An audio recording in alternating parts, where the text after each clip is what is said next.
In this video, I am going to briefly discuss the concepts of permutation and combination. This video is for beginners who are new to this topic.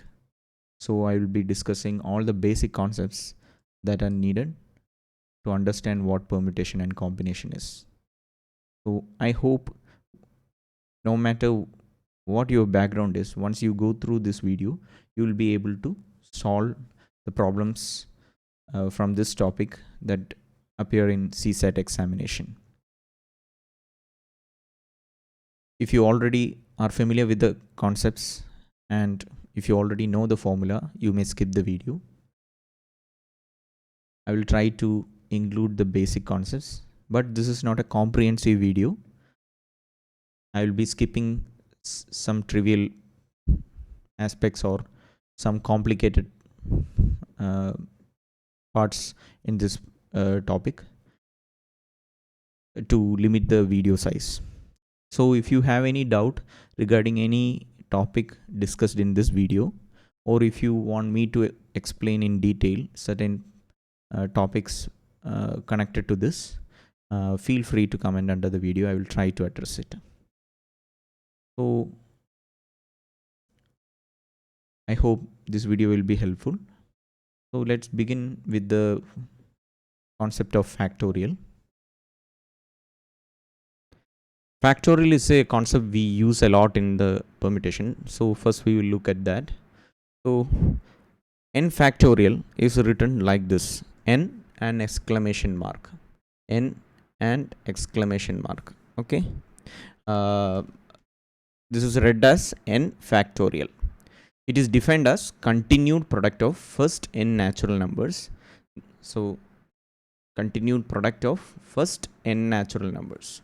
That means n factorial is 1 into 2 into 3 into up to n. So an example would be, if you want to find 5 factorial, we'll write 1 into 2 into 3 into 4 into 5 up to 5. So this product, which is what 5 into 4 is 20, 20 into 3 is 60, 60 into 2 is 120. So this is 120. That is 5 factorial is 120. Similarly, we can find any number of factorial. So 20 factorial will be 1 into 2 into 3 into up to 20, 18 into 19 into 20. This is how we find 20 factorial. So this is what the definition is, n factorial. We'll be using this factorial a lot in permutation, and as you can see from the definition, factorial is defined only for positive integers. So if you say minus 4 factorial, it doesn't make sense because factorial is only for positive integers. Also, we define 0 factorial as 1. If you look at the definition and see what 0 factorial is, it will be confusing, since we said n factorial is 1 into 2 into up to n. So 0 factorial must mean 1 into up to 0, which doesn't make any sense. But we define 0 factorial as 1. This definition has a lot of practical application, and when we discuss the permutation, defining 0 factorial as 1 will make sense. Permutation, I will discuss that, or I will explain that more once we explain what permutation is and how factorial is used there. So, and one easy or one useful formula from this factorial is n factorial is also equal to n into n minus 1 factorial. This will, using this formula will be very useful to cancel out things, and in problem solving this formula will come up a lot. You should this is fairly intuitive. If you take 10 factorial, it means 1 into 2 into till 8 into 9 into 10, right? So this part is what 9 factorial, and this is 10.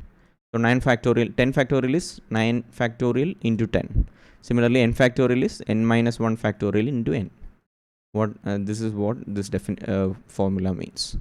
So this is how this we'll see how this formula will be used in the problems. So this is the concept of factorial. Next is the fundamental principles of counting. We will be discussing two fundamental principles of counting, which we will use throughout in the permutation problems and concepts. So we'll take up that next. This is all you have to learn about factorial. I hope this part is clear.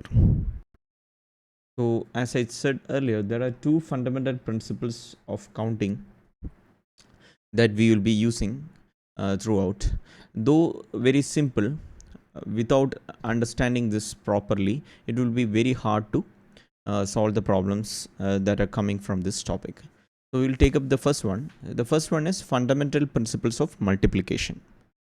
So it says if there are two jobs, so I'll just write down, if there are two jobs,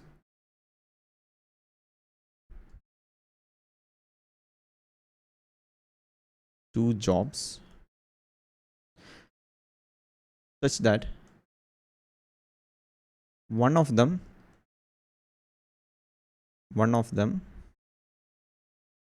can be completed in m ways.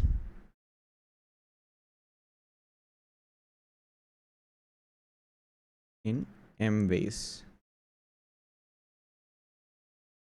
when it has been done, and when it has been completed,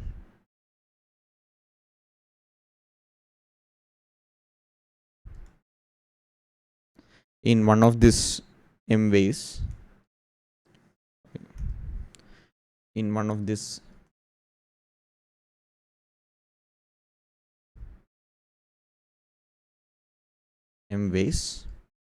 then the second job can be completed in n ways.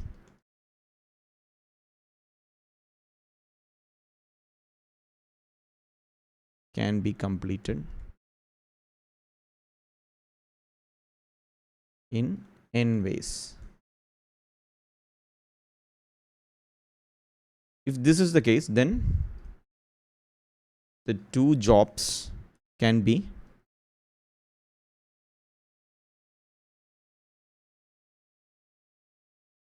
completed in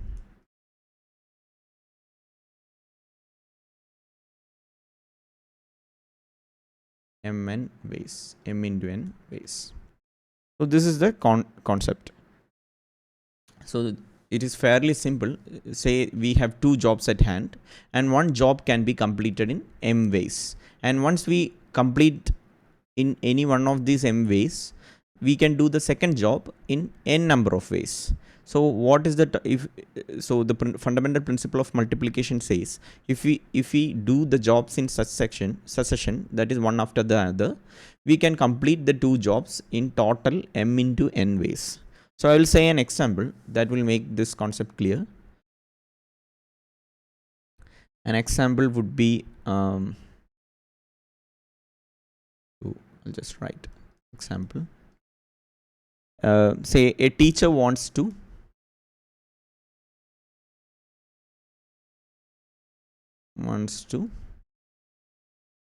select a male and female class leader.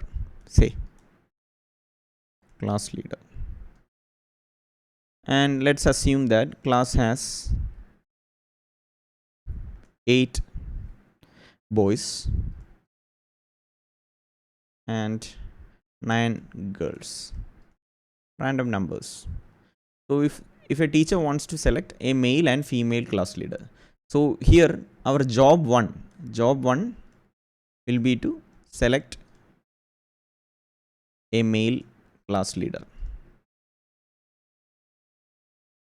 As you can see, there are 8 boys, and we can select any one of these boys from these 8 boys, right, to select to be the class leader. So total 8 ways. We have total 8 ways to do our job 1, that is select a male class leader. Similarly, job 2 will be select a female class leader. So totally there are 9 girls, and we can select any one from these 9 girls. So total ways in which we can complete the job 2, that is select a female class leader, is 9 ways. So this fundamental principle of multiplication says if we want to do these 2 jobs in succession, so that is select one male class leader and then select a female class leader, then the total number of ways we can do that is 8 into 9 ways. So this is what that principle says. So remember, we are doing the job 1 in one we are completing the job 1 and then doing the job 2. So we are doing it in succession. So in such cases, we can apply this fundamental principle and say the total number of ways we can do both jobs will be 8 into 9 ways. So I will just quickly explain how this 8 into 9, how we get this 8 into 9. So here in the same example, we have 8 boys to choose. Say I'll just draw 3, 4, 5, 6, 7, or just 8. So we have 8 boys to choose. Say this is B1, B2, B3, B4, B5, B6, B7, B8. Similarly, we have 9 girls to choose. G1, G2, 3, 4, 5, 6, 7, 8, 9. We have 9 girls to choose.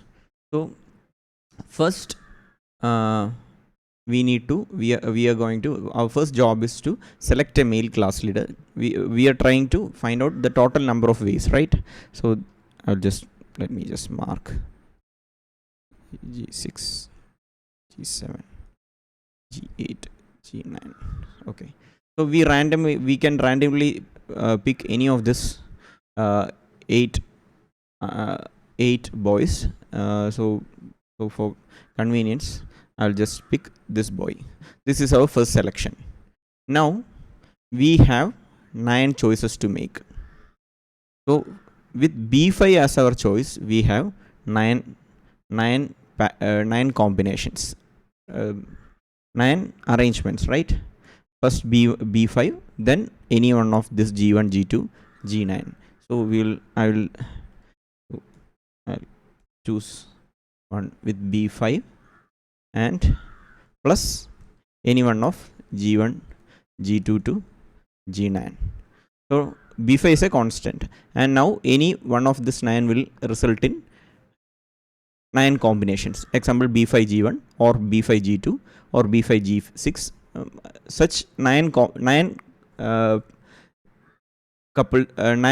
pairs are there, right? So 9 pairs. Similarly, for each boys, for B1, B2, B3, for B1 plus any one of G2, G9, 9 pairs. Similarly, for B2, there are G1, G2, G9, B2, any one of this G1, G2, G9 will give 9 pairs. Similarly, for B1, B2 until B8, B5 is included in this. There are G1, G2, G9, G9, 9 pairs. So for each B1, B2, B3, B4, B5, B6, B7, B8, we have 9 pairs. We can form 9 pairs. Example would be if this is the first choice and B8 and we randomly choose one, say G9. So B8, G9 is a choice we can make. It's a pair we can make. So similarly, for each B8, there is one G1, G2, and we have 9 pairs. So total, if you see, we have 9 into 8 pairs. So this is how 9 into 8 comes. So for multiple jobs, say J1, J2, J3, J4, we have say 4 jobs to do. Here it was 2 jobs in the earlier example. And if each job can be done in 8, 3, 4, 2 ways. So total number of arrangements or total number of patterns we can make, or total number of ways in which we can complete this job will be 8 into 3 into 4 into 2. It's an extension. Just like we got 8 into 9,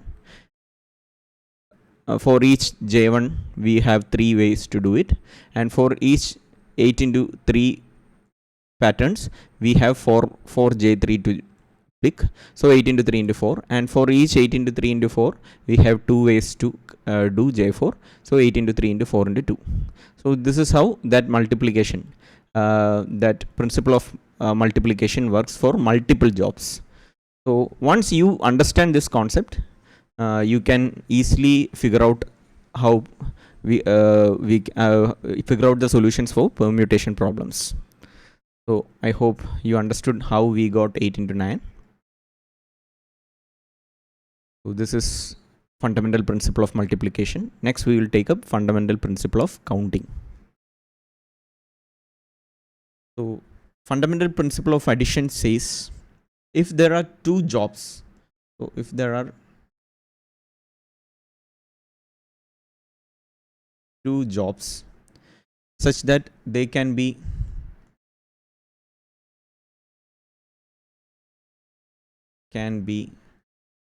performed independently in m and n ways.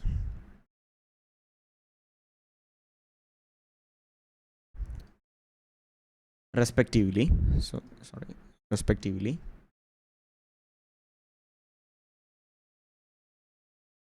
Then either of the 2 jobs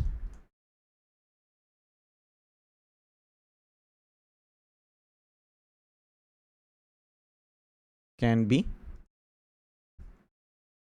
performed in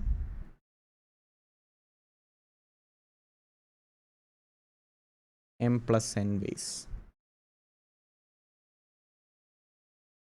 So this is what fundamental principle of addition says. So we have 2 jobs. Here the keyword is we can perform the 2 jobs independently in m and n ways respectively. So either of the 2 jobs can be performed in m plus n ways. So earlier, if you see in the fundamental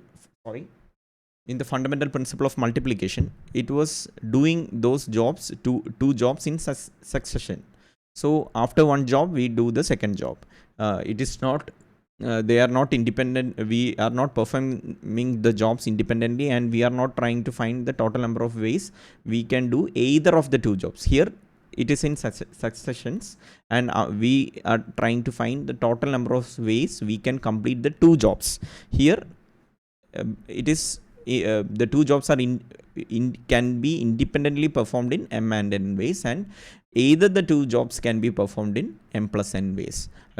I will give an example, then it will be more clear. Here I will give a similar example. So say a teacher wants to select either a male class leader, male, or a female class leader. Class so same scenario. Class has 8 boys and 9 girls. Class has 8 boys and 9 girls. So here the answer will be what? Using the fundamental principle of addition, it will be 8 plus 9, 17 ways.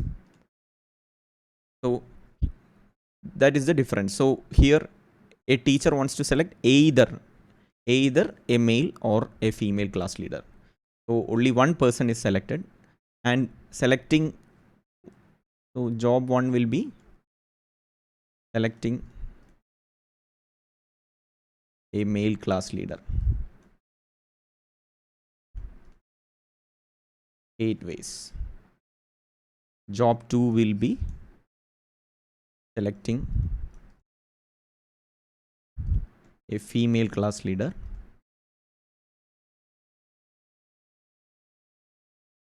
9 ways. So these two jobs are independent, and we can do only one job is completed at the end, either job 1 or job 2. They are independent. So total ways in which two jobs can be either one of the job can be completed will be 17 ways. So it will be like teacher has an option to choose say B1, B2, B3 till B8, any 8 boys, or G1, G2, G9. So if we pick any one from this group, this total requirement will be completed. So total number of ways will be total 1, 2 till 8, 9 till 17. So total 17 ways we can complete this. So if you want to compare, earlier we were saying a teacher want to select a male and a female class leader. Here it says a teacher want to select either a male or a female class leader. So total 8 plus 9, 17. So these are the two fundamental principles of counting: fundamental principle of addition and fundamental principle of multiplication. So once we get a problem, we have to see whether the jobs are independent or are done in succession, and we can use once we identify which is the case, we can use that particular principle accordingly and find out the answer. So this once we properly understand these two fundamental principle of counting, we can start solving different permutation. We can start applying these concepts to different permutation problems. So okay, so these two concepts are done. Now we can take up the permutation topic. I will give you the basic definition, and we'll look at different aspects of it. Permutation. The word permute in permutation means to change completely. So we are talking about changing things, altering things, rearranging things. So permutation can be defined as each of the arrangements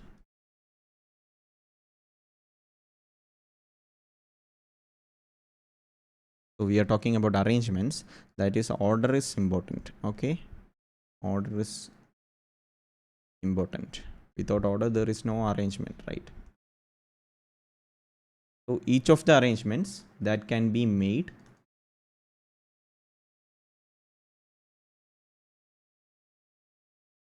by taking some or all of a number of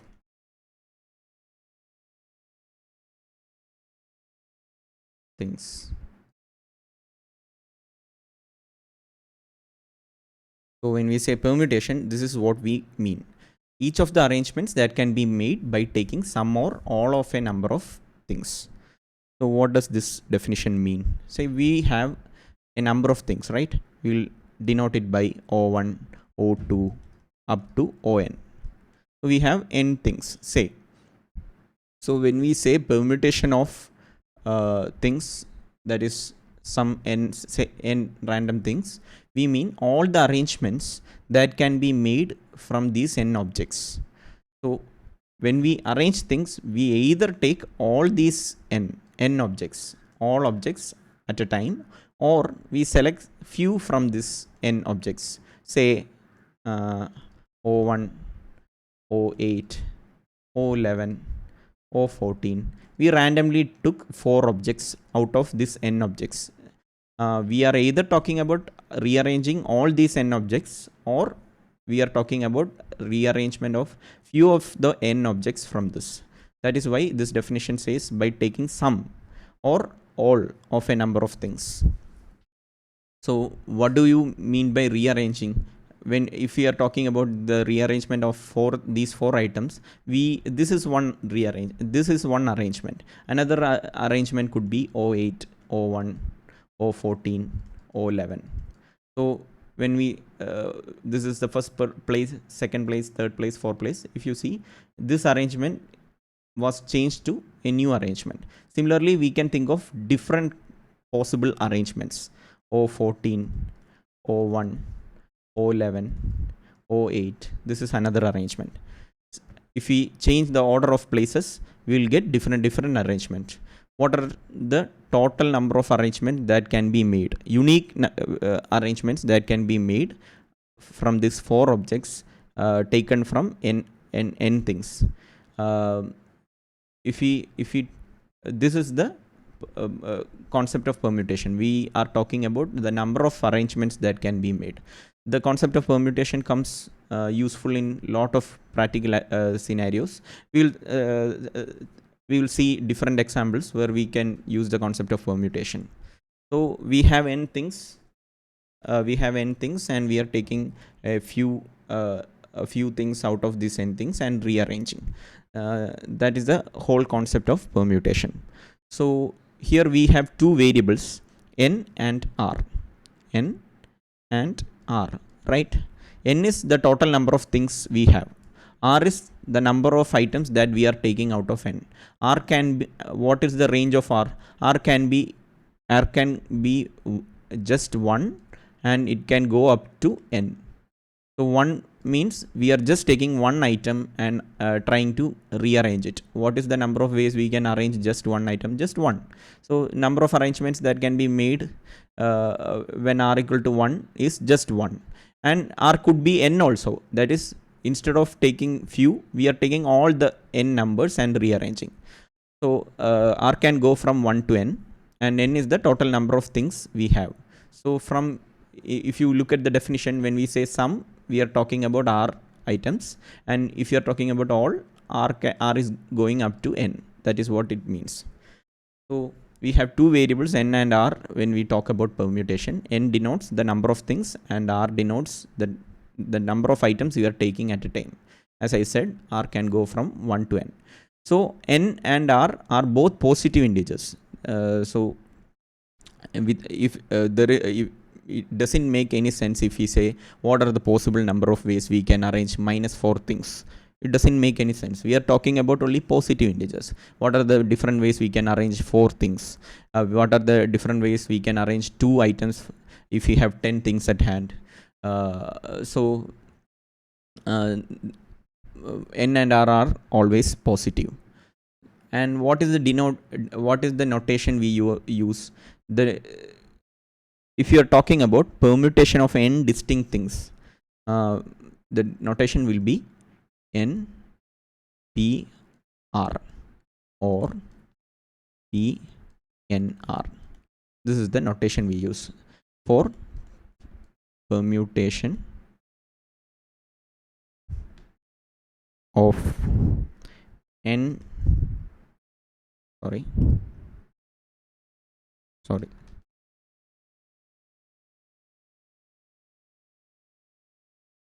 n distinct. Here we are using a new word, distinct. All the n items should be unique, distinct. Distinct things taken are at a time. So this is when we say NPR or we write PNR, it means permutation of n distinct things taken R at a time. As I said, R can go up to n. R and n can be equal, or R could be 1, 2, 3, any number up to n. So as I said earlier, the concept of factorial comes a lot in this permutation. What are the, if we are asked what are the total number of ways we can arrange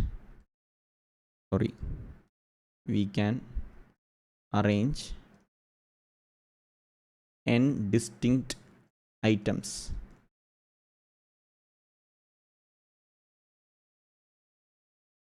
The answer will be n factorial. So if you remember, n factorial is defined as what? 1 into 2 into till n. This n factorial is the total number of ways we can arrange n distinct items. So as you can see, this factorial, the just n factorial gives a particular permutation. It gives permutation of n distinct items. We'll see how this formula came and why n factorial is the total number of ways we can arrange n distinct items. So I will explain that a little bit in detail. So we have, say, object 1, object 2, object 3 and till n objects. Okay. And we want to find the distinct arrangement or different number of arrangements that we can make from this n items. So since we are talking about arrangement, the places are important, order is important. So we have first place, second place, third place till n places. And we want to arrange these items, n items. And we will be using the fundamental principle of addition and multiplication to see how we've got the n factorial as the formula here. To arrange n items, we can think it as n jobs, j1, j2, j3 up to jn. We are doing n jobs in successions. That is, after one job we will do second job, and this is not independent. We will do job 1, and after completing j1 job we will take up j2 job, then j3 up to jn job. So if you remember, we are going to apply the fundamental principle of multiplication here. We have n jobs in successions, and each job can be completed in a particular way. If there are only 2 jobs which can be completed in m and n ways respectively, then the total number of ways we can complete will be m into n ways. Here we have, instead of 2 jobs we have n jobs. So first job is to select one item from this n items. How many ways we can select one item from this n items? We have n ways to select it. We can select either one. We have n choices to make. So total number of ways we can complete the job 1 will be n. And now we have selected one item. We don't know which item. We just randomly selected one item from this. Now we are left with n minus 1 items. Now we have to select our second item. How many ways we can select second item now? We only have n minus 1 items. So we have n minus 1 choices. So we have n minus 1 ways to select the second item. So again, from n minus 1 item is removed. So we have n minus 2 items left. So out of all the items, n minus 2 items, we have to make one choice. So n minus 2 ways we can do that. Similarly, if you go, when we choose n minus 1 items, only one item is left. And how many ways we can choose one item from one item? That will be one in one way. So we got the total number of ways we can complete the job 1, then job 2 and job 3, etc. Now we will apply the fundamental principle of multiplication. So for using, when we apply fundamental principle of multiplication, the total number of ways we can do this n jobs in successions will be n into n minus 1 into n minus 2 into up to 1. Right? We are applying the fundamental principle of counting here, particularly principle of multiplication.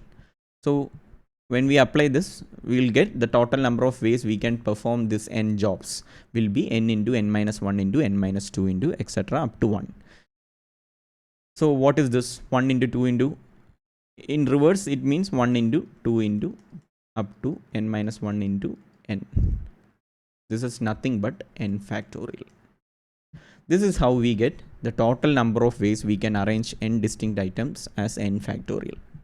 So once you understand this concept, the same logic will be applied throughout in the permutation. And how this into comes is the is to explain that part is why I discussed the fundamental principle of counting. If you properly understand this fundamental principle of multiplication, it is an extension of this principle that we used here. So n factorial is the total number of ways we can arrange n distinct items. I'll just show you an example. That is how many ways we can arrange 5 distinct items. So okay, we will not complicate. How many ways we can arrange 3 distinct items, 3 items. So 3 items we can call A, B, C. So from this definition we get 3 factorial is the answer. 3 factorial means 1 into 2 into 3, that is 6 ways. We will see how the 6 ways comes. So we have 3 objects A, B, C, and we have, that means we have 3 jobs to do. First select first item, then select second item, then select third item. So we'll see. First we need to select first item. First items can be selected in 3 ways. Either A can be selected, B can be selected, or C can be selected. So 3 ways. Second item can be, once we select one object, we don't know which object, say B is what we selected, then we have 2 choices to make, A and C, then 2 choices to make for job 2. Once we make that selection also, we have only one option left, 1. So these jobs are done in succession. So total number of ways is 3 into 2 into 1, which is 6. And what are those selections? We will see. First A, then B, then C, then we will change B and C, A, C, B. This is a selection that we made with A as the first choice. Total number of arrangements that we can make with A as the first choice. Then we'll think what happens if we select B as the first choice. Then we can write the arrangements BAC or BCA. Then what about C as the first choice? CAB and correct, CBA. So these are the 6 possible arrangements that we can make with A, B, C. This 6 arrangements is what we got here. 3 factorial ways we get 6.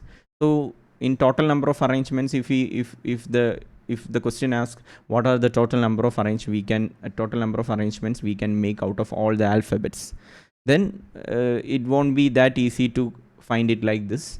That we can use if there are 26 items or 26 alphabets, then total number of ways will be 26 factorial. This will be a very huge number, since it will be like 1 into 2 into 3 into up to 26. So this will become very huge. I'm not going to find out what 26 factorial is, but the answer will be 26 factorial. This is a practical practical example where a total number of n distinct items is asked. So we discussed what are the total number of ways we can arrange n distinct items. Then now we can go back to this original formula, NPR. As I said earlier, NPR is the permutation of n distinct things taken R at a time. Here we were talking about n distinct items. That means R was equal to n, right? We were not taking particular number of items from it. Rather, we are considering all n items, and we are talking about rearranging n items. That is when R equal to n. So we will go back to this this notation and see the formula for this notation. NPR means The formula for NPR is n factorial by n minus r factorial. See, we already saw the total number of ways we can arrange n items is n factorial. So if we are taking r items only at a time, then the number of ways we can arrange will be far less than n factorial. That formula is this. That is, when we are only taking r items, then the formula will be n factorial divided by n minus r factorial. We will see examples. That is same. We have say 10 say 5 objects, and that is n equal to 5, and we are talking about permutation of 2 objects at a time, that is r equal to 2. So what are the total number of ways we can arrange 2 objects out of 5 objects is the question. The question will be number of distinct arrangements possible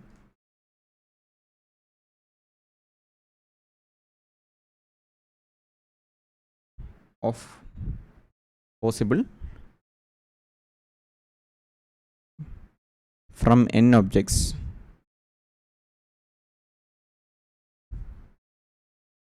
from 5 objects taken 2 at a time, or this is the general wording. I will come up with another practical example here. Or how many ways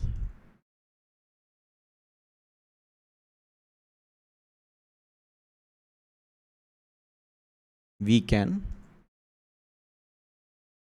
arrange 2 students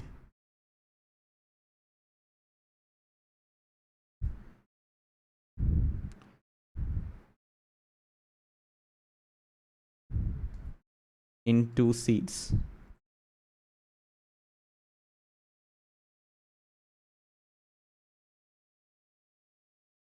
from a class of 5 students.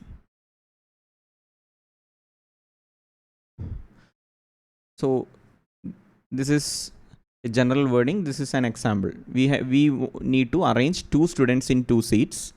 We have 5 students in total. So this is, if a question like this comes, we can use the notation 5p2. So here n equal to 5 and r equal to 2, npr. What was the, if you remember, the formula was n factorial by n minus r factorial. That means 5 factorial by 5 minus 2 factorial, 5 minus 2 factorial. That is 5 factorial by 3 factorial. Here, if you remember, we can use one property we discussed earlier when we discussed factorial, which is n factorial equal to n into n minus 1 factorial. That concept we can use to cancel out that and find our answer. Here 5 factorial is nothing but 4 into 5 factorial. Or we can again 5 into 4 factorial. 5 into 4 factorial. Again we can write 4 factorial as 3 into 4 into 3 factorial. 4 factorial can again be written as 4 into 3 factorial. So if we have like this 3 factorial and this 3 factorial cancels, and we get 5 into 4 as our answer. So 20 ways. So we get 5p2 as 20 ways. So this can be done in this question. The solution for this question, the total number of arrangements that we can do is 20 ways. So if you see, I haven't used the word permutation anywhere in this statement. I have used only the word arrangements. When we hear the word arrangement, just remember order is important and we are talking about permutation. So we won't see the word permutation in the question. We only see such words, arrangement, or how many ways we can order. Order, arrangement, all such words means order is important. Uh, if order is important, we are talking about permutation. So how this 20 ways come? So how this formula works? That is what we have to see now. Why 5p2 is n factorial by n minus 4 factorial, or why we if the total number of possible ways we can arrange 5 objects taken 2 at a time is 20 ways. That we will see next. Once you understand how we got n factorial, for the total number of ways we can arrange n distinct item, then the derivation, how we got this formula, that is derivation of this npr, is straightforward. So in this case we are taking just r items at a time from n items, right? So how so in the we have n items. I'll just write down, we have n items and r items at a time we are taking, right? So for n items, what we did, we had n positions or n jobs to take, and first we have n choices to make for j1. For j2 we have n minus 1 choices to make. For j3 we have n minus 2 choices to make. Similarly, till last job, which is jn, nth job, we have only one choice to make, and the product is n into n minus 1 into till 1, which is n factorial. This is how we got n factorial as the product, sorry, n factorial as the total number of arrangements if we want to choose, if we want to arrange n items. So what if we want just r items? So instead of n job, we have only r jobs. So say j1, j2, j3 till jr only. We don't have till jn. So first job we can complete in n ways. Second job we can complete in n minus 1 ways, n minus 2 ways, sorry, n minus 2 ways. And what is the number of ways we can complete jrth job?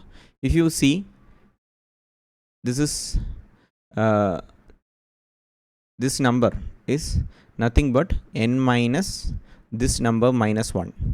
So here this number minus 1 is 0. So n minus 0, that is n. Here it is n minus this number minus 1, that is 2 minus 1, 1. So n minus 1. 3 minus 1 is 2, so n minus 2. So similarly, if you see here, it will be n minus r minus 1. So we want to find the product of these using the principle of multiplication. We know that the total number of ways we can complete this is the product of this, which is n into n minus 1 into n minus 2 into up to n minus r minus 1. Okay, so how can we get this product? There is a easy way we can do that. So we first write n into n minus 1 into n minus 2 into, sorry,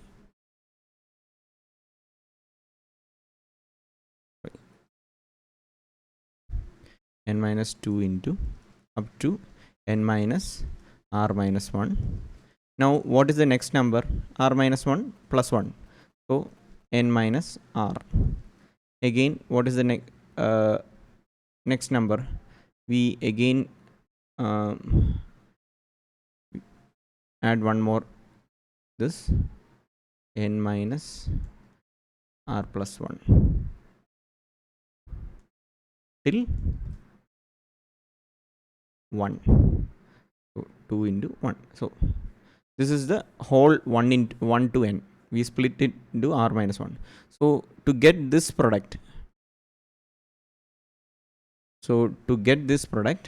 we divide it with this number. To get this product, we divide this number with this number, which is n minus r into n minus here. To get the small number, we get n minus r plus 1, sorry, into till 3 into 2 into 1. Okay, correct? So what is this whole thing? Whole thing is n factorial. Okay, 1 2 3 4 up to n. 1 into 2 into 3 into, that is the definition of n factorial. So n factorial. And what is this? If you see, 1 into 2 into 3 into up to n minus r. What is this? N minus r factorial. 1 into 2 into 3 into up to n minus r. So this is nothing but the term just before n minus r. So if we have the definition of factorial is the product of terms from 1 to that number. So 1 to that number is n minus r here. So n minus r factorial. So this is the formula we wrote here. N for NPR. NPR is n factorial by n minus r factorial. This is how we get this formula, n factorial by n minus r factorial. It is just we are taking till n into n minus 1 up to r terms only. So we don't have, if someone asks what is say 10 p3, if you remember how we derived this formula, without looking we can just write 10 into 9 into 8 is the answer. So why? From instead of 10 9 8 up to 1, we just have 3 items to take. So 10 9 8. 10 into 10 p3 will be 10 9 8. 10 into 9 into 8. So if you take formula also, we will get the same answer. What is the formula? N factorial by n minus r factorial. That is 10 factorial by 10 minus 3 factorial is 7 factorial. So up to 7 factorial it cancels out. So 10 factorial is nothing but 7 factorial into 8 into 9 into 10. So by 7 factorial. So this 7 factorial cancels, and 8 into 9 into 10 is our answer. That is why 10 into 9 into 8. So how did we get this? Just remember, when we write 10 p3, what we are saying is we have 10 objects and we are taking 3 objects at a number of ways we can arrange 3 objects is what. So number of ways we can arrange 3 items is we have 3 positions to fill. First position is we have 10 ways to fill, since we have 10 objects, and second position we have 9 ways to fill. And since we already filled first position with 1 object, we are only left with 9 objects. So we have 9 ways to fill the second position. Third position we have, since 2 objects are filled, 8 objects are remaining and 8 ways to fill. So since this is J1, this is J2, and this is J3, and we are doing the jobs in succession, the total number of ways we can do the whole thing will be 10 into 9 into 8. So once you understand what is happening, this formula will be very intuitively, you can write the answer. So you don't have to mug up the formula. This is how the formula comes, and you can apply this in the permutation and combination problems, this logic in the permutation and combination problems. So that's this topic. We have discussed what NPR is. Next we will discuss 2 special cases of permutation. Just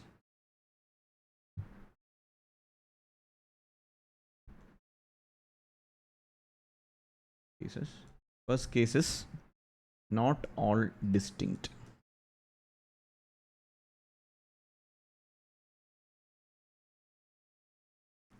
So we had n objects And earlier when we were discussing NPR, if you have noticed, in the definition of NPR we said permutation of n distinct things taken r at a time. So n distinct things.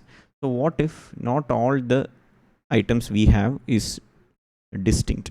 So some are distinct items and some are repeating. So say I'll just write this in green. Wait. Say in n items, p items are alike of one kind. P items are alike of one kind, and q are alike of second kind.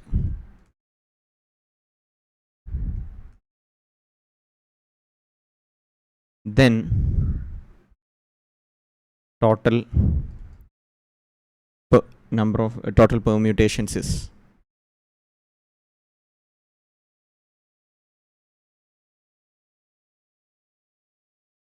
we are considering the case where we consider all the n items, where in that n items p items are alike of one kind and q are alike of second kind, and in such cases our permutation will be n factorial by p factorial into q factorial. That is, if n were distinct items, our total number of arrangements or permutations will be n factorial only. And if in that n items p items are alike of one kind and q items are alike of second kind, then our formula will become n factorial by p factorial into q factorial. I'll show you an example. I will show you an example to explain what this means. So we have 10 objects, say. So 10 objects and number with saying A, B, C, D, E, and some letters are repeating. So B, B, E, A. So 1, 2, 3, 4, 5, 6, 7, 8, 9, 10. So these are the 10 objects. So if you see 1, 2, 3, 4, 5, 6, 7, 8, 9, 10. Okay, we have 11 objects here. So we have 10 objects. In this 10 objects, if you see, A is getting repeated 3 times, B is repeated 2 times, and E is repeated 2 times.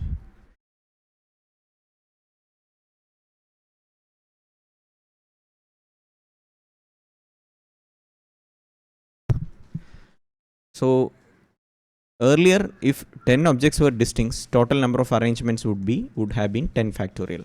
Here, since there is repetition, our total number of arrangements will become, so first A is of how many times? A is 1, 2, 3. So p items, that is p here is 3, are alike of one kind. So 3 factorial, 1, 2, 3, 3 factorial. Now B, 1, 2, 3, again 3 factorial, and A, B, and we have to consider E. E is 2 times. E is 2 times, so 2 factorial. So 10 factorial by 3 factorial into 3 factorial into 2 factorial is the total number of ways we can arrange these 10 items. That is what this definition means. So I will show you a practical example or a question where we will use this concept. Example question. How many different words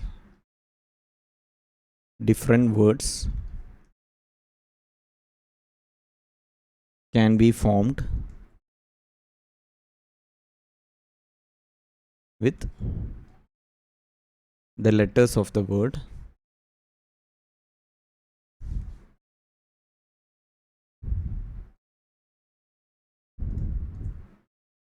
Mississippi. MISSISSISSIPPI. This is a question. So in the question we assume how many different words of the same length. So that is 1 2 3 4 5 6 7 8 9 10 11 of 11 alphabets, okay, can be formed with the letters of the word Mississippi. So the answer would be, here we will just count the n. We first identify the n, which is 1 2 3 4 5 6 7 8 9 10 11. So n here is 11, and as per our definition we'll see how many times this each items are repeating. M is repeating just 1, so we don't have to consider that. So I is repeating 1 2 3 4, so 4 times. So 11 factorial by 4 factorial. Now S is repeating 1 2 3 4 times, so into 4 factorial, and P is repeating 2 times, so into 2 factorial. So we have considered all the alphabets, so this will be the answer. We can find out this. This will just 4 factorial into 5 into 6 into 7 into 8 into 9, sorry,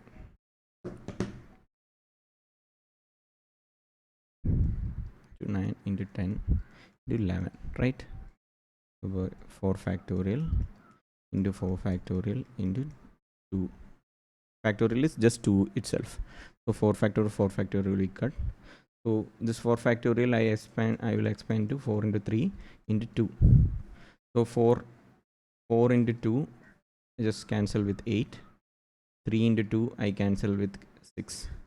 So 9 into, so what is left is 11 into 10 into 9 into 7 into 5.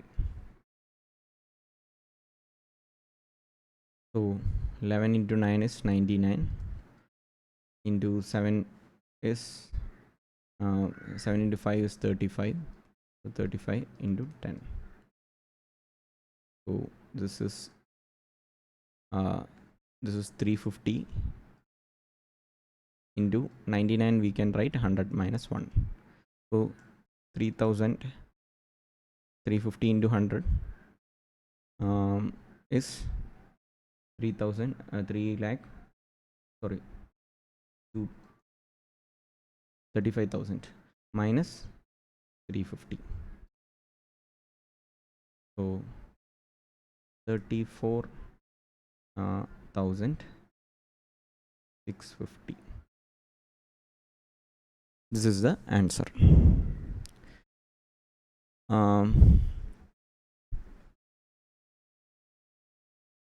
I hope you understood this case. We are considering a special case where not all items are distinct. In such problems, we use this formula. We divide with the number of each items repeating, if it is repeating p times, or if we have p alike items of one kind, q alike items of another kind, we use n factorial by p factorial into q factorial. And if we have one more item, r items alike, then we will add one more item into r factorial. Like that we will add. So that is the formula. This is the first case. The second case we are going to consider is when objects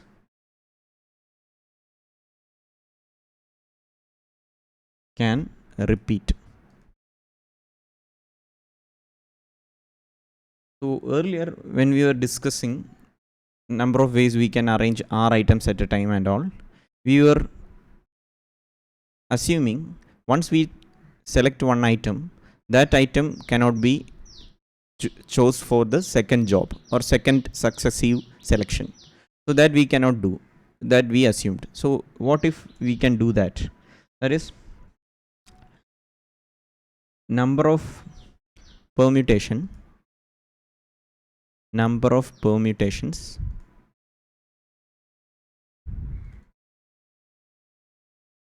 of n different of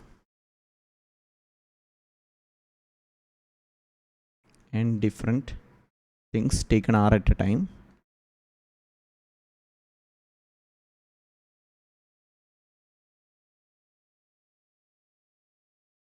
taken r at a time when each may be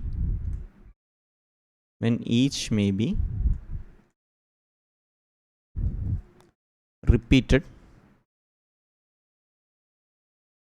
any number of times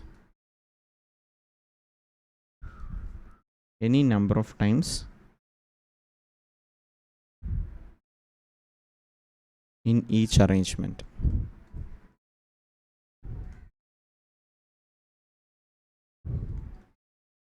And the number of ways we can do that is n raised to r. So sorry, n power r, n raised to r, n raised to n, or n power r, n power r. Okay, we'll see how. Earlier we had we assumed this is our j1, this is j2, up to, since r items at a time, we have only till jr. So this up to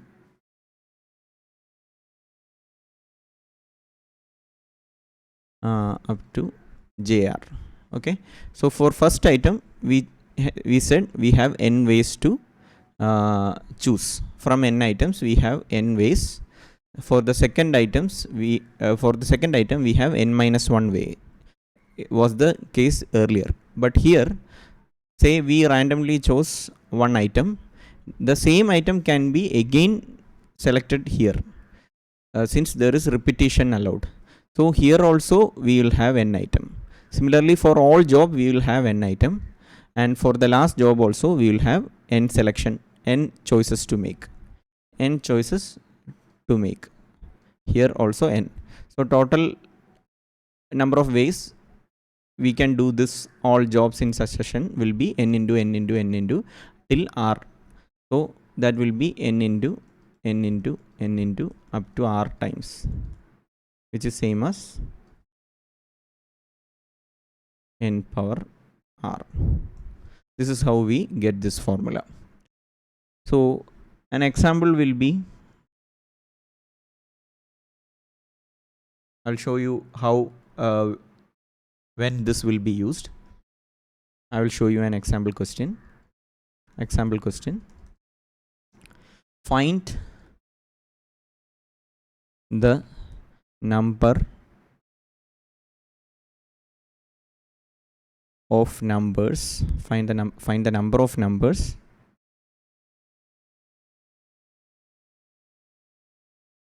of 5 digits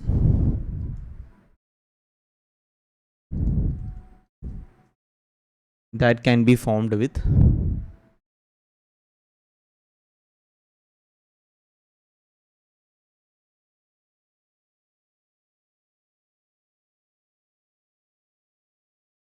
the digits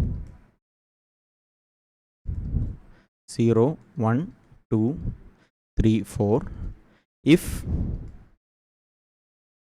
the digits can be repeated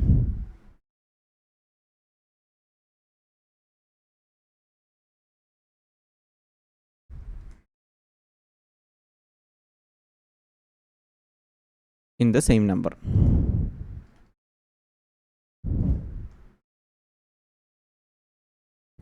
So this is the question. So we can use these 4 digits 0, 1, 2, 3, sorry, 5 digits 0, 1, 2, 3, 4. These 5 digits can be used to form any a 5 digit number, and we have no restriction. We can use this same digits multiple times. The only requirement is the digits has to be the number we form should be 5 digits.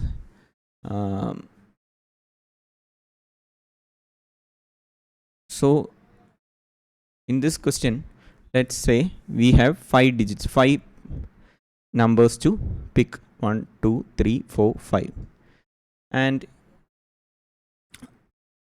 in the first place we can pick any of these 5 digits except 0. If we pick 0, the number we form will essentially become a 4 digit number. So if we want the number to be a 5 digit number, we cannot choose 0 here. Except for 0, we can choose any number other than 0. So 1 2 3 4 we can choose. So we have 4 choices to make here, and in the next digit, this is D1. Say this is our D1 to choose, and in our D2 we have 5 choices. Irrespective, it doesn't matter that we chose one digit here already.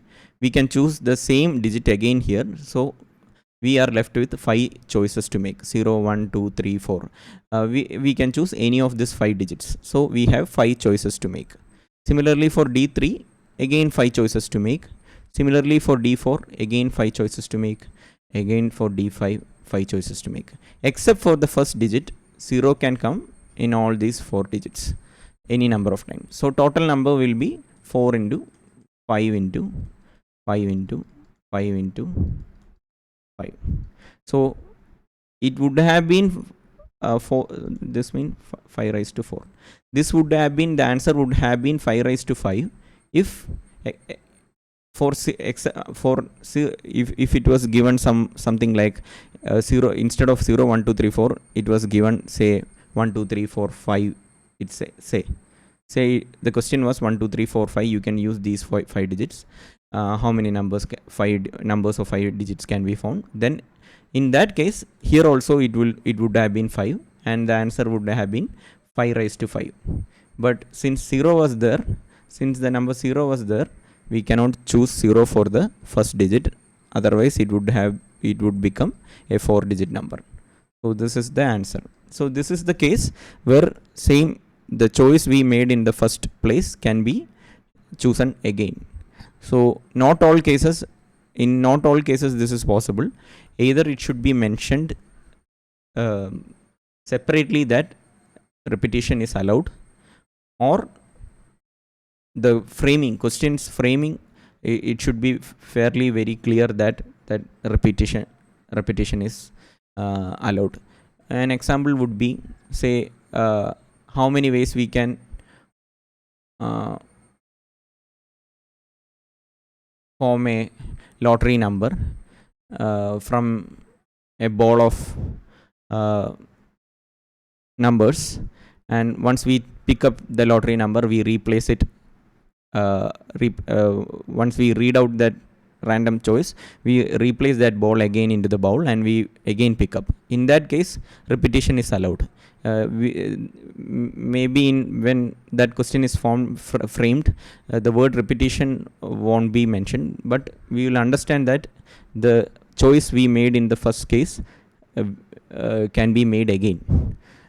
So we have to read and see whether read the question and see whether the repetition is allowed or not. In such cases, our answer will be slightly different. The logic is what I explained in this part. So we have already seen 2 special cases. One case is where not all objects are unique, and in the second case the repetition was allowed. And we can see all kind of mixes, combinations from all the concepts we discussed till now. So you should understand the concept and apply your own logic. What formula can be used to solve that permutation problem. So there is one more special case that I haven't discussed here, which is called circular permutation, that I will take up as a separate topic. I will discuss that topic next. So why is circular permutation a unique case? Is in circular permutation, there is no beginning and end. like in a linear permutation. I'll explain how. Let me just write down circular permutation. So in circular permutation, we are arranging an objects along a circular shape. So in linear permutation, we arrange objects in a linear order. There will be first object, then second, then third, till last object. So there will be a beginning and there will be an end. So in circular permutation, there is no concept called beginning and end. We place an object here, we place an object here, we place an object here, we place an object here, we place an object here. And this is the total arrangement, say. So we cannot say this was the first person or this was the first person. There is no beginning or end. And what is the problem with that? We'll say, we'll come up with an arrangement, say say this is A, this is B, this is C, this is D, and this is E. And what if we come up with a new arrangement with this as B and this as A, this as C, this is as D, and this as E. So if you see earlier, B is at A's position, and everyone has, if you see, everyone's position has moved towards right. But if you observe these two arrangements, these are essentially the same one. Why? If you just choose this, let me just, if you choose this arrangement, and if you just if you just rotate it like this, you will get the same arrangement. You didn't move anyone, you just rotated the arrangement, or you just changed your perspective. You can see that these two arrangements are same. Not just these two, if you just move the objects like this, if you rotate the objects like this, you will get multiple arrangements which are essentially same but which may look different initially. So this is the problem of not having a beginning and an end. If we had an end or a beginning, say if this was broken here, then we could have said this was the beginning or this was the end, or vice versa. And then if you rotate, the whole arrangement will become different. The thing we did earlier, that we cannot do here. So when we don't have a beginning and an end, we will have to consider it as a separate special case, and we have to come up with a new formula than the linear permutation formula. So how can we solve this problem of not having a beginning and an end is what we will see in this topic. So I will just write down what I just said when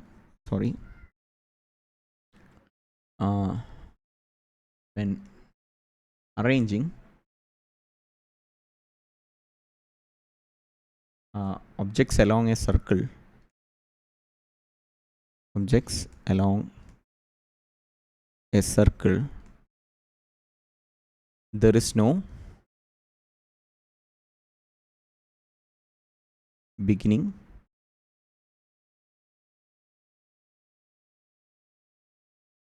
or an end. Thus we consider, this is how we solve, thus we consider randomly, we consider one object as fixed, one object as fixed, and remaining objects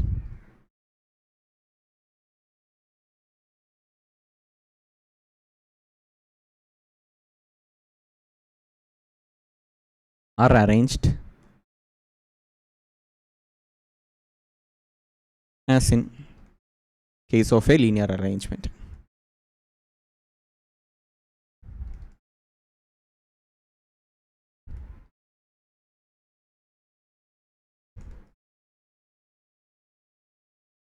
So this is how we are going to solve. So here in this example, we'll say we don't know a b c d positions. These are the positions that we don't know which one is which. So we randomly fix one object. So we'll take, say, in the circular combination, we'll just say this is our first object a, and we will fix it. We say this is our object and we are not moving this object to have a reference point. This object won't be moved. That is a reference point, or that is a fixed object. And all other objects will be moved with respect to a. So we can, so we will have just one position here, one position here, one position here, one position here. So now we have 4 places to fill. Each 4 places has a reference to this point. So how b, this point is towards right of a, 1 point right of a, and this point is 1 point left of a, and this point is 2 points right of a, and this point is 2 point left of a. Or we could consider this as a linear, this as 1, this as 2, this is third, this is fourth position. When we look at the clockwise direction, we can say that 1 2 3 4, these are clockwise positions relative to a.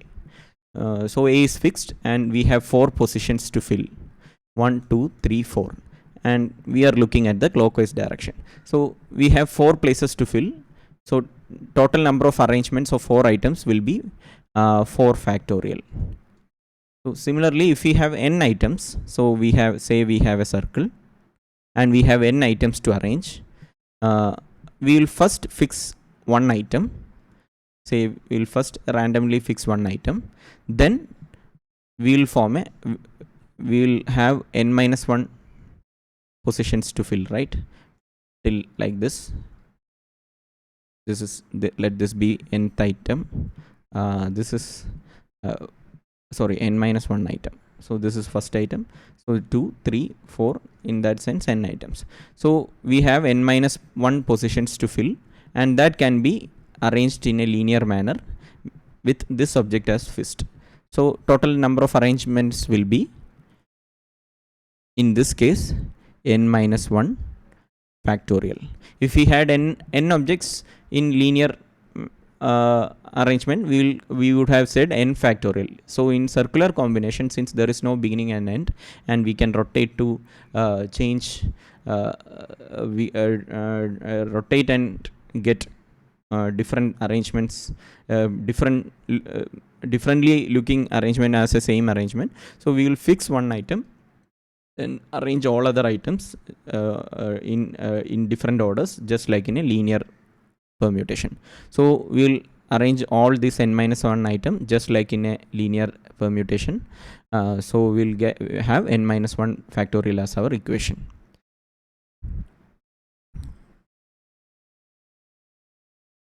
So we'll look at one example to get more idea, to get a clarity on this one. So example question: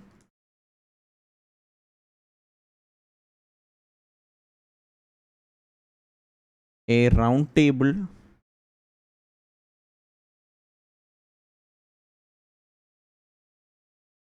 conference is to be held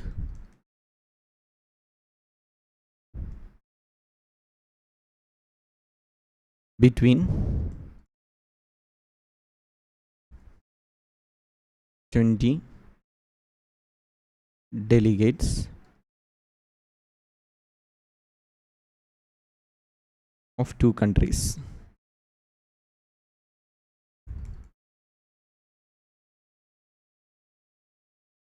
In how many ways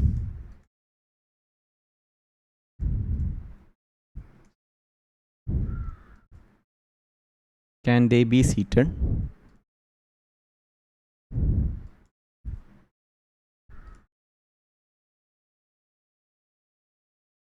if 2 particular delegates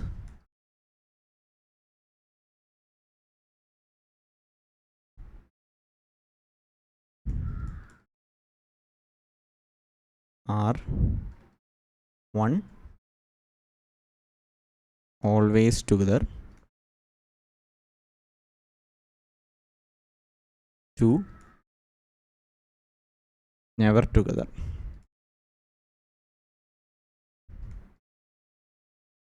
So this is our question. A roundtable conference is to be held between 20 delegates of two countries. In how many ways can they be seated if two particular delegates are always together and never together? So we will consider each case. So we will take up first one. They are always together. So our total number of candidates or total number of delegates here is 20. So our n is 20, but there is a problem. All two delegates are all should needs to be seated always together. So we'll consider them as together D1 and D2. Okay, and D1 D2 are randomly I choose D1 and D2. They are the two delegates that are always together. Then how many delegates are left? D3 D4 till D20. So out of 20 delegates, 2 are sitting together. So since they cannot be separated, we consider them as a single unit. They're a single person. We just consider them as a single person or single delegate. So now we have total 19 delegates. Just like 19 delegates. This will be 1, this will be 2, this will be 3 till 20. So totally 19 delegates we have. And in circular permutation, we already know we have to fix someone and permute all others to get the total number of permutation. So we have 19 delegates and we are going to fix, say these two delegates sitting together, we fix them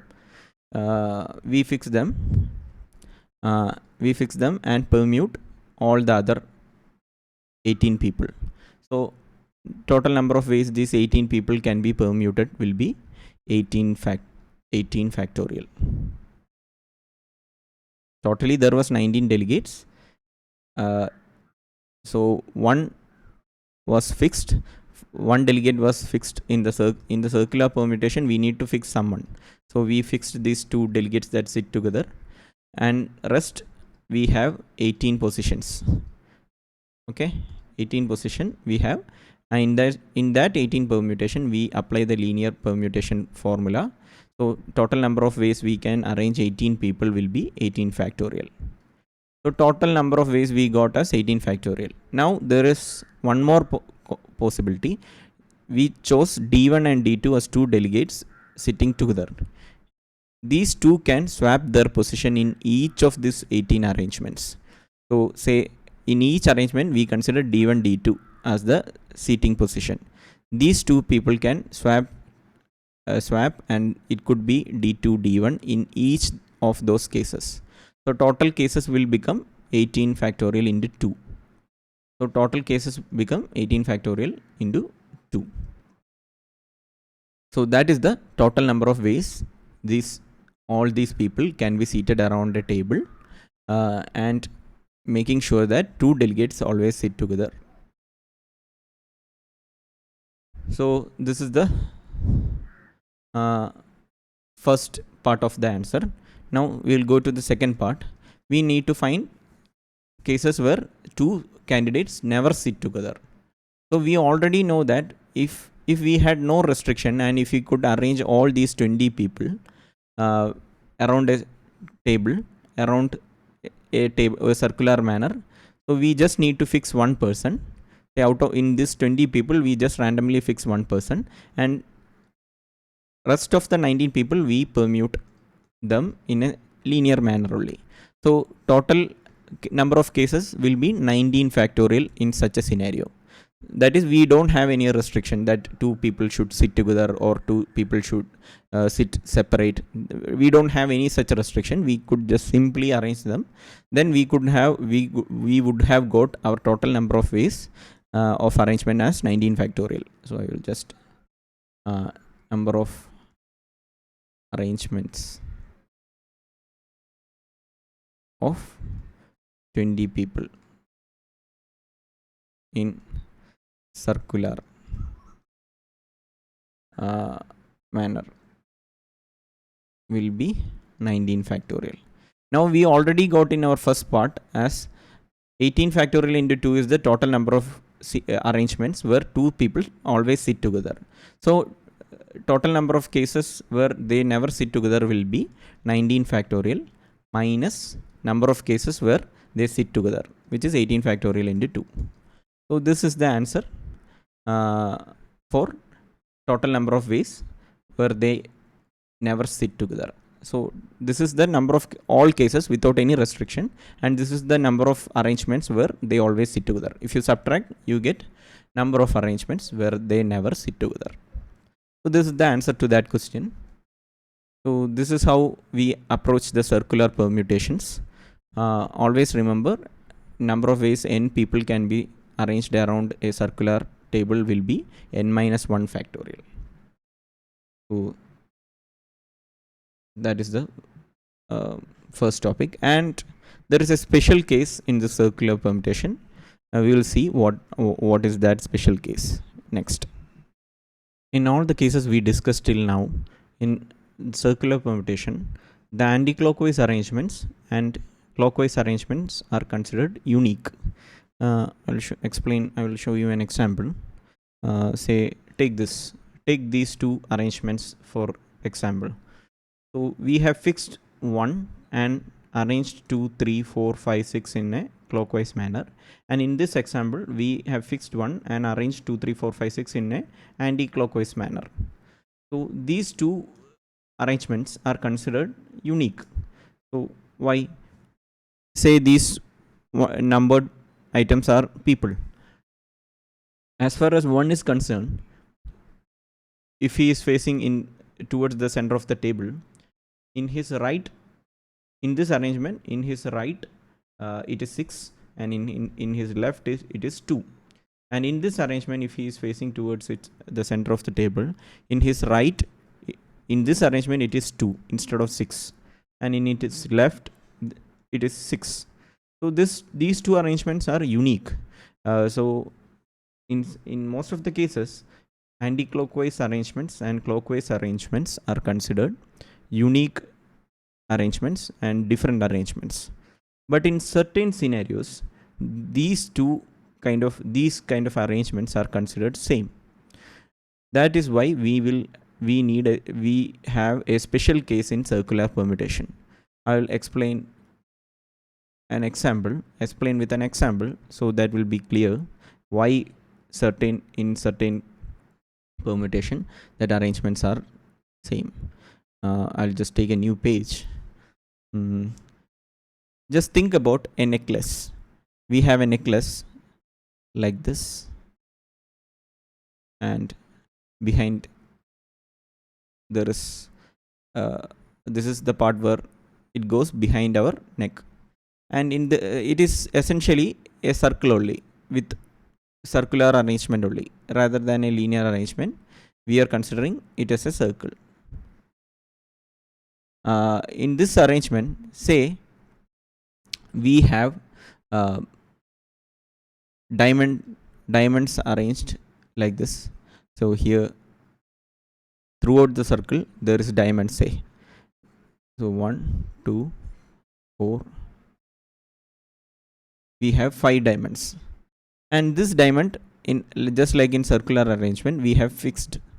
Now this is D1, D2, D3, D4. We have 4 diamonds, and we'll consider another necklace where this is our fixed diamond. Then we have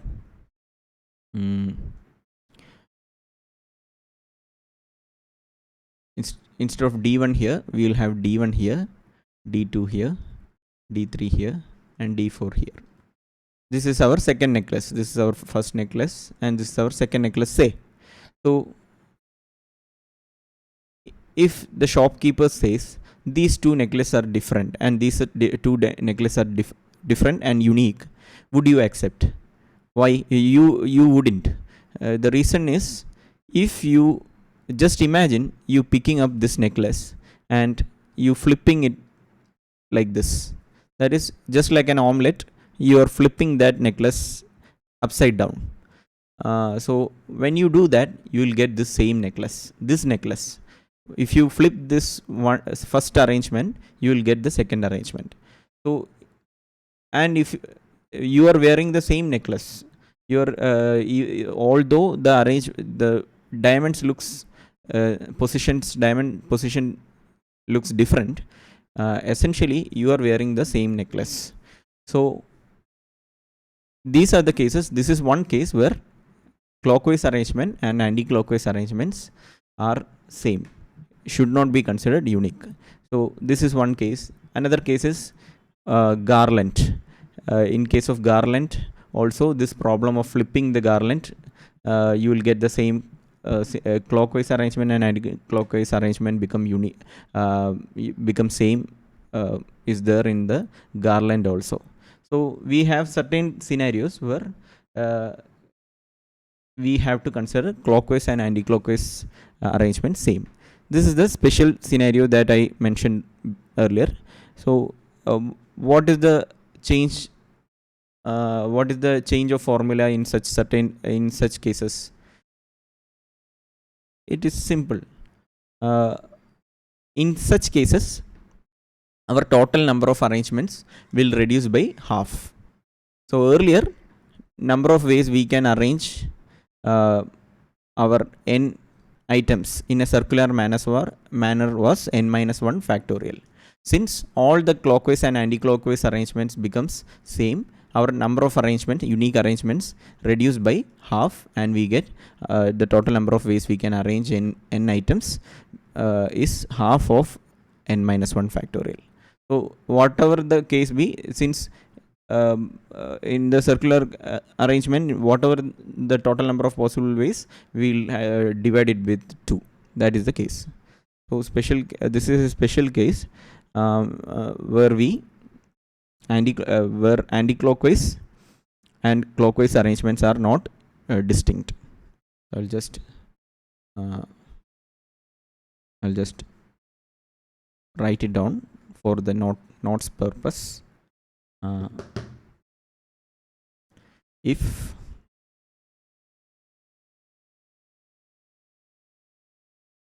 special case, if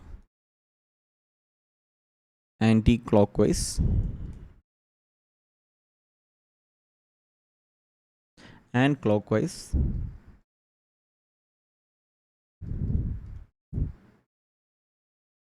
order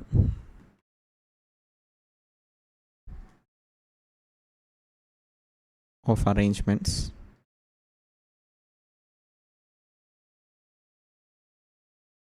are not distinct,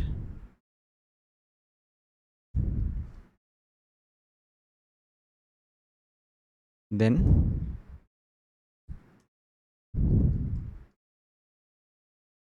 number of circular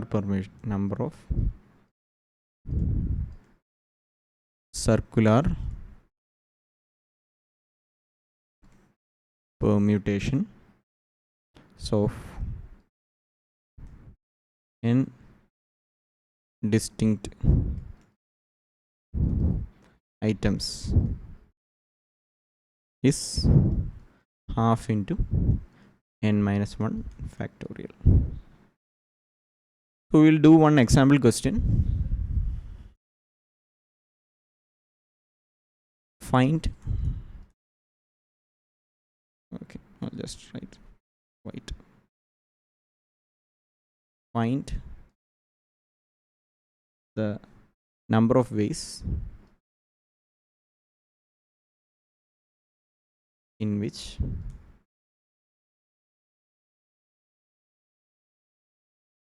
ten different beads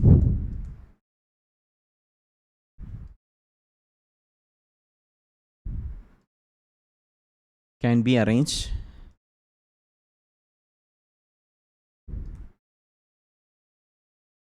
to form a necklace. So we know this is a circular arrangement, and we also should notice that we are trying to make a necklace. In cases where it is necklace, garland, and etc., clockwise and anti-clockwise arrangements are not distinct. So in such cases, we have to apply the formula half into n minus 1 factorial.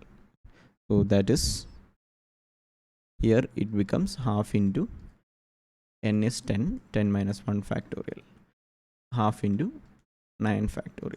This is the answer. So this is an example question. This is the special case. So we have gone through all the special cases of permutation, and the topic of permutation is ends here, and we have covered fairly all the different scenarios, and with this much information you can solve all kind of permutation problems that appears in the CSAT questions. If you still have any doubt from this permutation topic, do comment. I will try to address it. Next, we will take the topic of combinations. Next topic, combinations. Earlier in permutation, we were discussing about the number of ways we can arrange items. Here in permutation, in combination, we select items. In combination,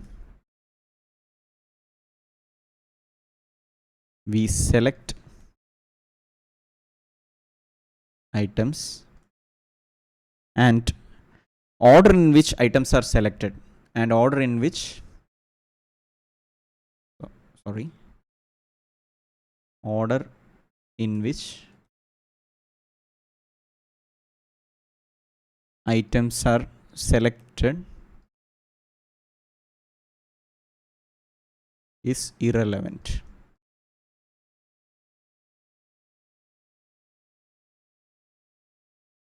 So in permutation, order is important, order is relevant. We are talking about arrangements. So, but in combination, order is irrelevant, and we are selecting items. So words like select, choose, combine will be used in combination. So number of combinations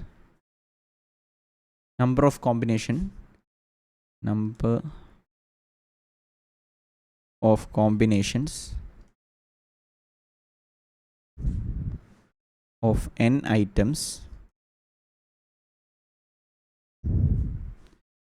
taken R at a time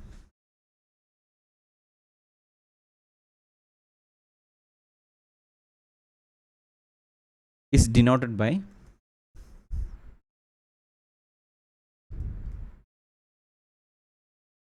NCR or C n comma R, or sometimes it is even denoted like this.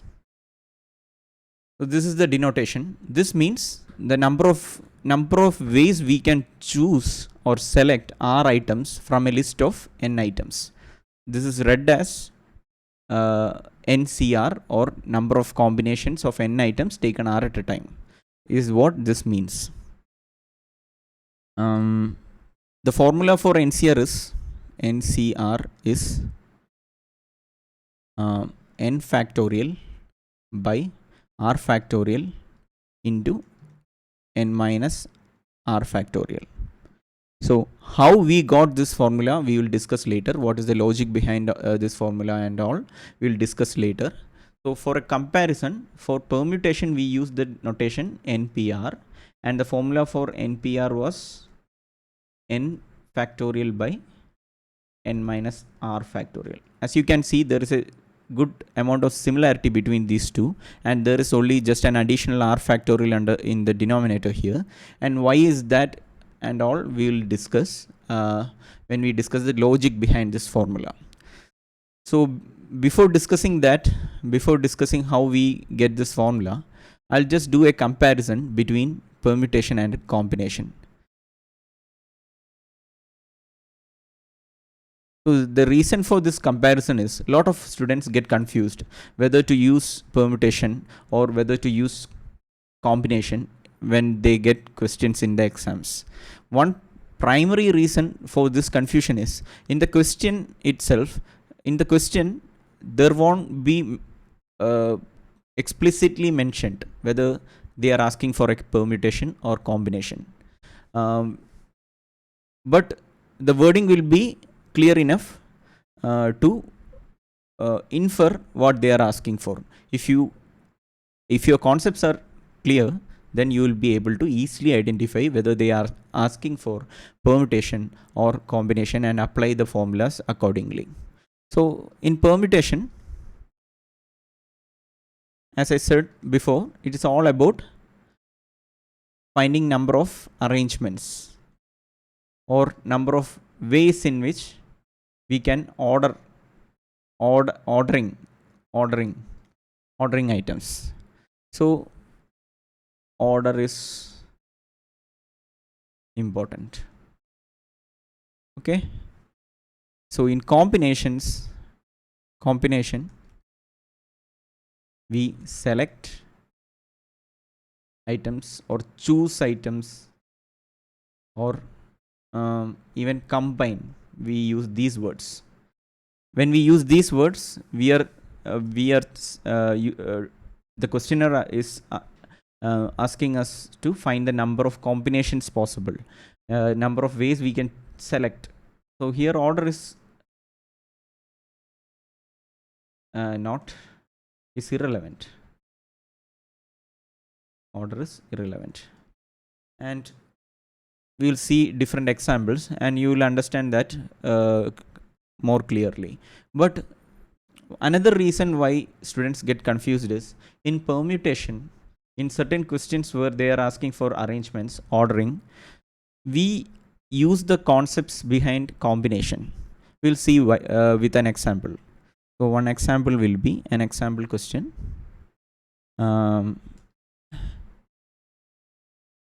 Number of permutations, find the number of arrangements.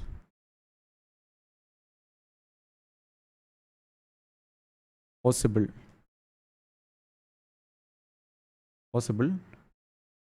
for n items taken r at a time. R at a time. So this is the question. Say here, as you can clearly see, they are asking about arrangement and we need to use the concept of permutation. So we have our n items and we are taking r items at a time. So here what do we do? We have, say, item 1, item 2. Similarly, we have item n. So we have n items. And first we need to select r items from this n items. So this whole question can be split into 2 jobs.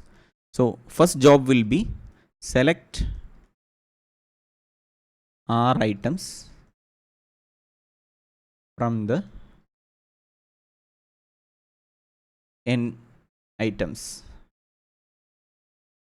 So without going splitting it into 2 jobs, by if you know what NPR is, the definition of NPR is number of arrangement possible for n items, n distinct items taken r at a time. So the question is asking for NPR, and if we know the formula for NPR is n factorial by n minus r factorial, we can directly apply NPR formula n factorial by n minus r factorial as the answer for this question.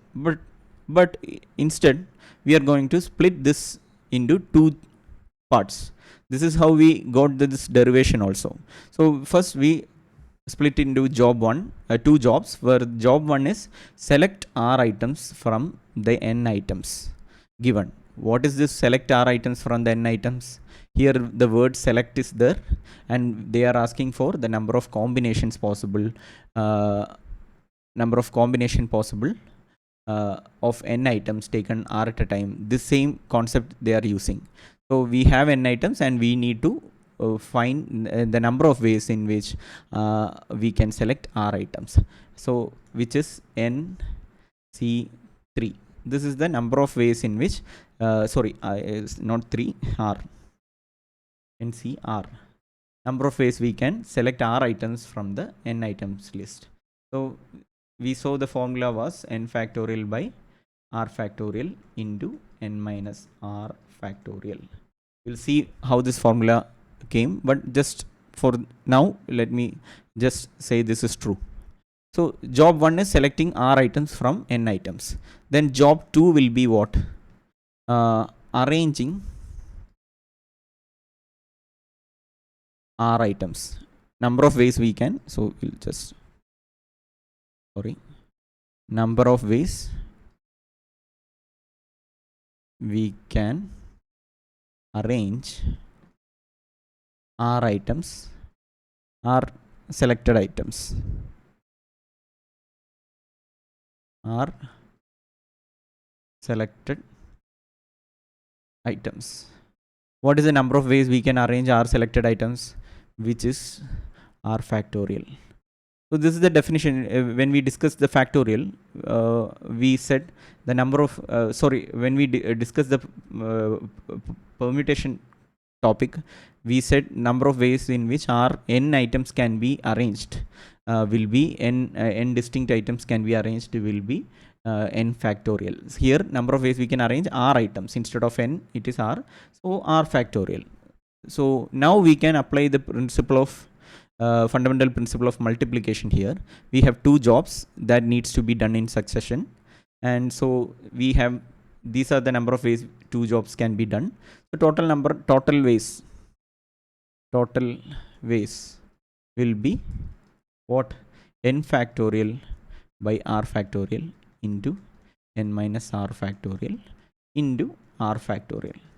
So as you can see, r factorial and r factorial cancels, and we get n factorial by n minus r factorial. N minus r factorial. What is this? This is NPR. This is the definition of NPR.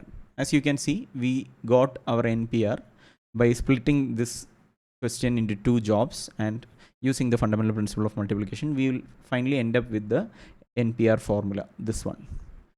So as you can see, even in this permutation problem, we can see the job 1 is about number of ways we can select r items, that is combination. So the combination was there inside this permutation problem. So since both the concepts get used in certain problems, people often students gets confused whether they need to use permutation or combination in the given question. So the best thing to do is understand what permutation is, understand what combination is, and see what concept needs to be applied in the given question and apply it, rather than just mugging up the formula and just using it. Understand how that formula came, understand what concept needs to be applied, then apply. That is the best way to approach the questions. So that is a comparison. As I said, there is some similarities between permutation formula and combination formula. Permutations and combination get often used in the same question itself. Permutation is all about arrangement and ordering, and combination is all about selections, choosing selections and all. So this is how this is the combination basics, the basics of combination. And now we'll see how we got this formula. NCR is n factorial by r factorial into n minus r factorial. Just like we saw how this formula came for permutation, we'll see what is the logic behind this formula, or how number of ways of selecting becomes this formula. So we'll see that next. So we'll discuss how we got this formula, or what is the logic behind this formula. And NCR is equal to n factorial by r factorial into n minus r factorial. As you can see, the permutation and combination formulas are very similar, and we'll see why that is the case. And once you see that, you will be able to better understand what this combination is the ways we find combination, or how we got this formula. So let me just take a new page. So the problem here is, to understand that formula, we need to break down the problem into smaller steps. So in the permutation, if you remember, what we did was we split the total, to find the total number of ways, we split the total problem into smaller jobs, and we saw what is the number of ways which each job can be completed, and we used the fundamental principle of multiplication, right? So here there is a problem. Say we have n objects, O1, O2, O3 till On. Now we want to say choose one item.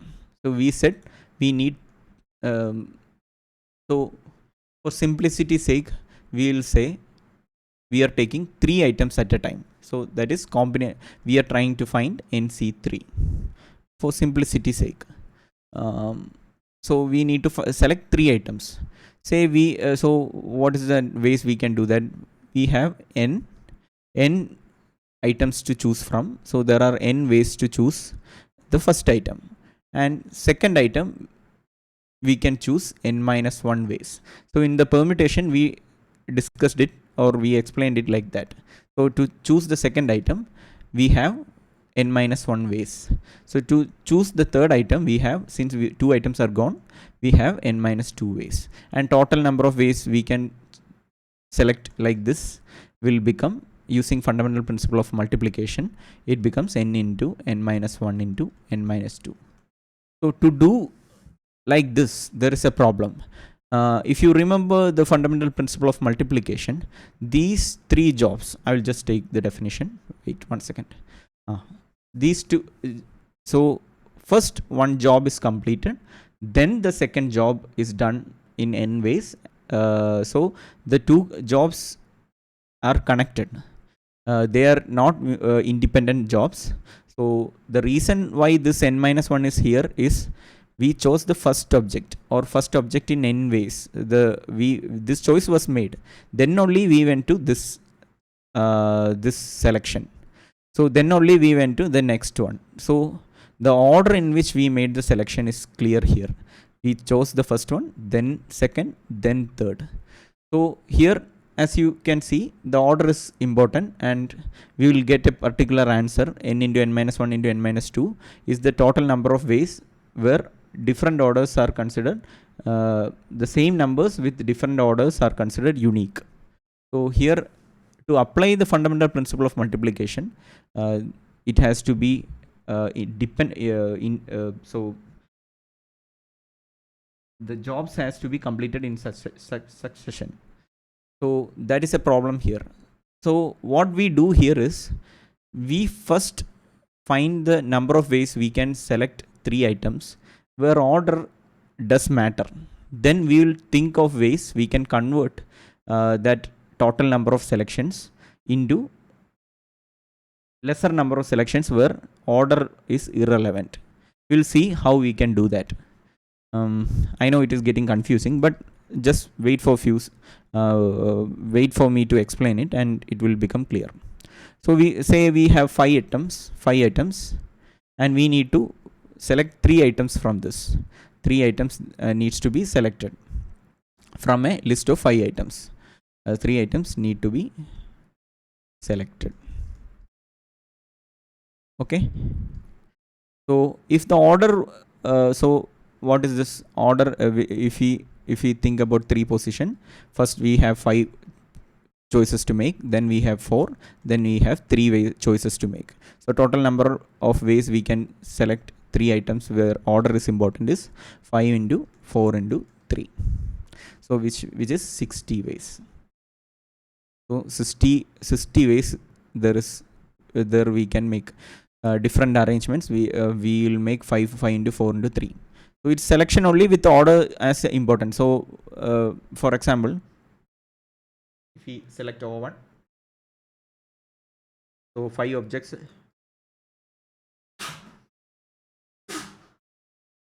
Sorry. O1, O2, O3, O4 and O5. These are our 5 objects. So we randomly selected O1, O3 and O5. So this is one selection. This is one order preserved selection. Then say O3, O1, O5 was selected. This is considered a different selection. In this 60 ways, these are considered 2 unique selections. Since order is important, so when we if you remember this, when we said 5 into 4 into 3, how this 5 into 4 into 3 came. So O1, O2, O3, O4, O5 and O1, O2, O3. So we assumed we selected O1 first, then O4, then we have 4 selection to make. Similarly, for each selection like this, we will make another another 4 selection. So in what order we are selecting is considered unique and different. So that is how we got the formula 5 into 4 into 3. You can just go back and see how we explain the fundamental principle of multiplication. So as I said earlier, we have so many combinations among this O1, O3, O5 which are same. Since if we are not picking any other new number and we are just changing their orders between them, we'll get different selections which all means same if order is irrelevant. So what are the total number of ways we can rearrange these 3? These 3 can be rearranged in 3 factorial ways, that is 6 ways. We'll see for explanation I will write down all the 6 cases. First selection O1, then O3, O5. First selection is not changed, O5, O3. Then we select O3 as our first selection, then O1, O5. Then O3, O5, O1. Similarly, we select O5 as for first choice, O1, O3, O5, O3, O1. So these are the 6 choices. This is how we get 3 factorial. All these, when we are interested in the selection and we are not interested in this order, all these are redundant selections. The pair O1, O3, O5 is the only thing we are interested in. In what order they were selected, whether first O1 was selected, then O5 was selected, or O1 was selected and then O3 was selected, or first O5 was selected, then O3, O1. That order in which they got selected, we are not interested. We are just interested in the pairs. So how we can remove all such redundant pairs? If you see, for any 3 pairs like this, we will have 6 redundant pairs, right? So if we divide 60 by 6, we will get 10 unique selections where order is irrelevant. So that is, we have 6 pairs like this, and how we need to convert this 6 pairs to 1 pair. What we can do? Divide 6 by 6. Similarly, total number of pairs we have, where each 6 pairs needs to be converted into 1 unique pair. What we can do? 60 by 6. We get 10 unique pairs. That is what we wrote here. So first we find the total number of pairs with giving importance to order. So total number of ways we can arrange 3 pairs is NP3. So NP, so we will discuss about R now. NPR, total number of ways we can arrange R items from n objects is NPR. Now we will divide NPR, that is the total number of ways. We divide this NPR with R factorial. Here it was 3 factorial. Here it was 3 factorial. Here it is R, so R factorial. I'll just explain once more. O1, O2 to On. So we need R objects to be selected from this. So first we find total ways in which R items can be permuted. So which is R into so we choose R objects, right? So R objects we need to choose randomly choose R objects. So first n, then n minus 1, one first object, second object, into n minus 2 third object, similarly n minus R minus 1 R objects. We need to select R objects and arrange them in all the possible combination. So that is nothing but n factorial by n minus R factorial. We got NPR. This we got. This is the result of this is this n factorial by n minus R factorial. And now to remove the redundancy, once we choose say R objects randomly, I will just R items, say once I1, I2, IR. We chose R items. Now we know that connected to this R items, there will be so many redundant pairs that we can find. Just reshuffle them. Total number of ways these can be arranged will be R factorial ways. Since for every pair there will be R factorial redundant pairs that we are not interested in. We just need we are just interested in who all are included. In what ways they were included is irrelevant. So we will divide the whole thing with R factorial. Then we will get unique selections. So which is this? Which is n factorial by n minus R factorial into R factorial. To remove this redundancy only, we are adding R factorial here. So in this is NPR, this is NPR, and when NPR is divided with R factorial, we get NCR. So that is the connection. So total number of ways we can arrange R items at a time from n items will be NPR, and when we remove all the redundant pairs, we get number of ways we can choose R items from n list. So NPR by R factorial is NCR. This is the connection. This is how the formulas are connected. This is the this is how we explain how we got the formula for NCR. N factorial by n minus R factorial into R factorial. So this is our formula. NCR is equal to n factorial by n minus R factorial into R factorial.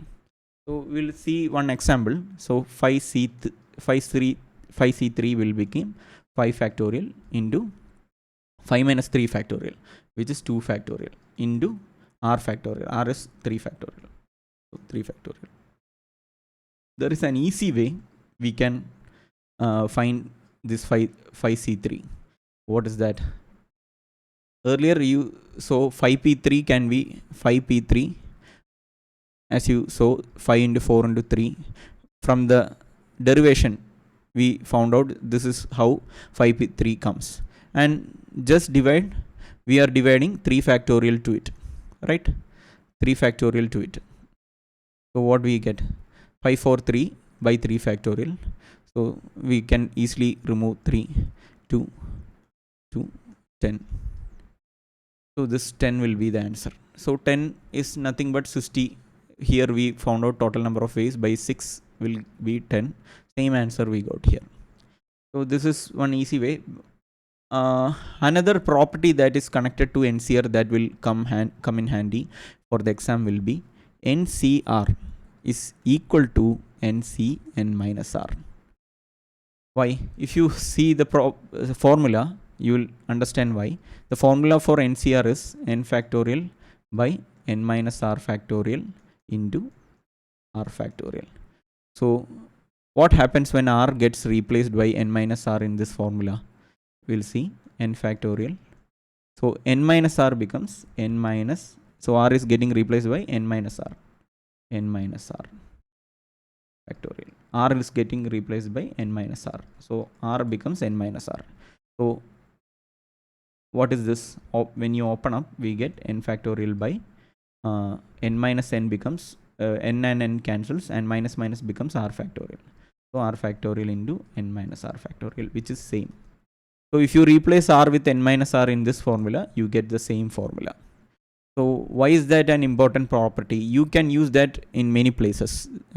So say 10C8. 10C8 is same as. So how we can find 10C8? So we first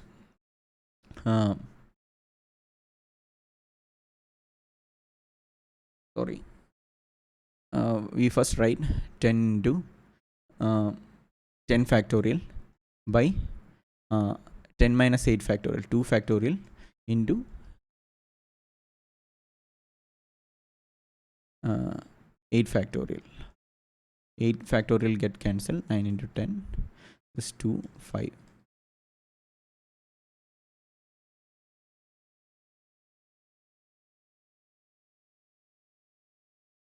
So this is so this 10C8 is same as 10C2.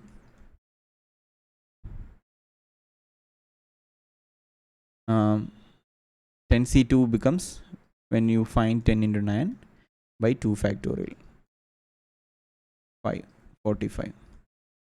So in whichever way you can do this, in certain cases replacing r with n minus r becomes makes our calculations easier. When you do problems, we will discuss that. So this is one important property that we can use with NCR. So this is how we got the formula. I guess we'll now take up an example question for combination, and then we'll take up the special cases in the combination. So we have discussed the concept in fair depth. So we can do example question. One example question. A box contains 5 different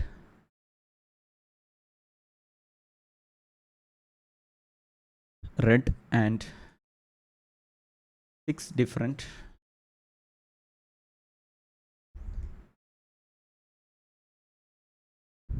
white balls. In how many ways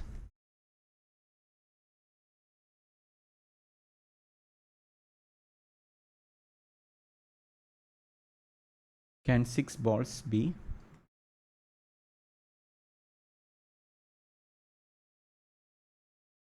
selected so that there are at least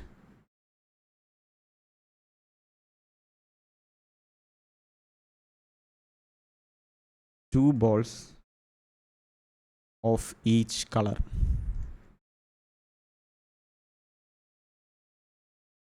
So this is the question. A box contains 5 different red and 6 different white balls. In how many ways can 6 balls be selected so there are at least 2 balls of each color? So we'll see how we can solve this question. Now 6 balls needs to be selected. There are 5 different red balls and 6 different white balls in the box. 2 balls of each colors needs to be, at least there should be at least 2 colors, 2 balls of each colors.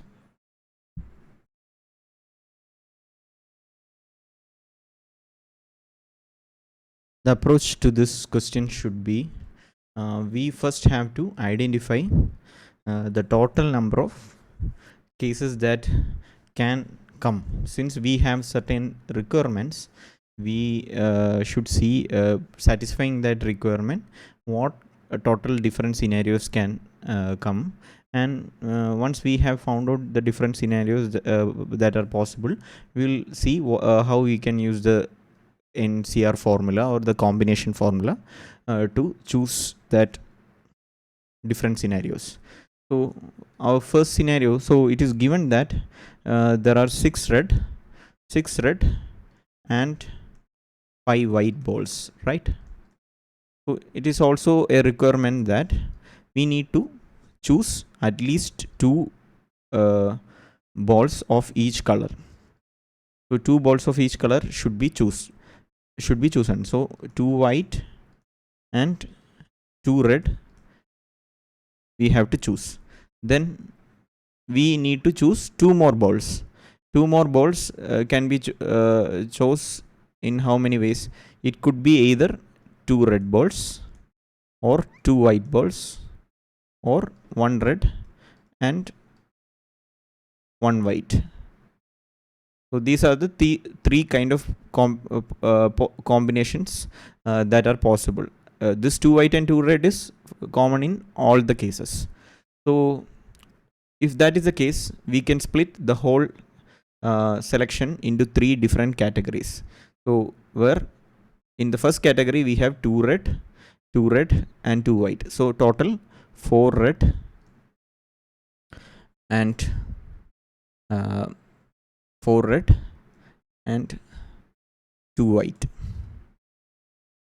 In the second scenario, we have 2 white and 2 red. So 2 red and 4 white. In the third scenario, we have 2 white, 2 red and 1 red and 1 white.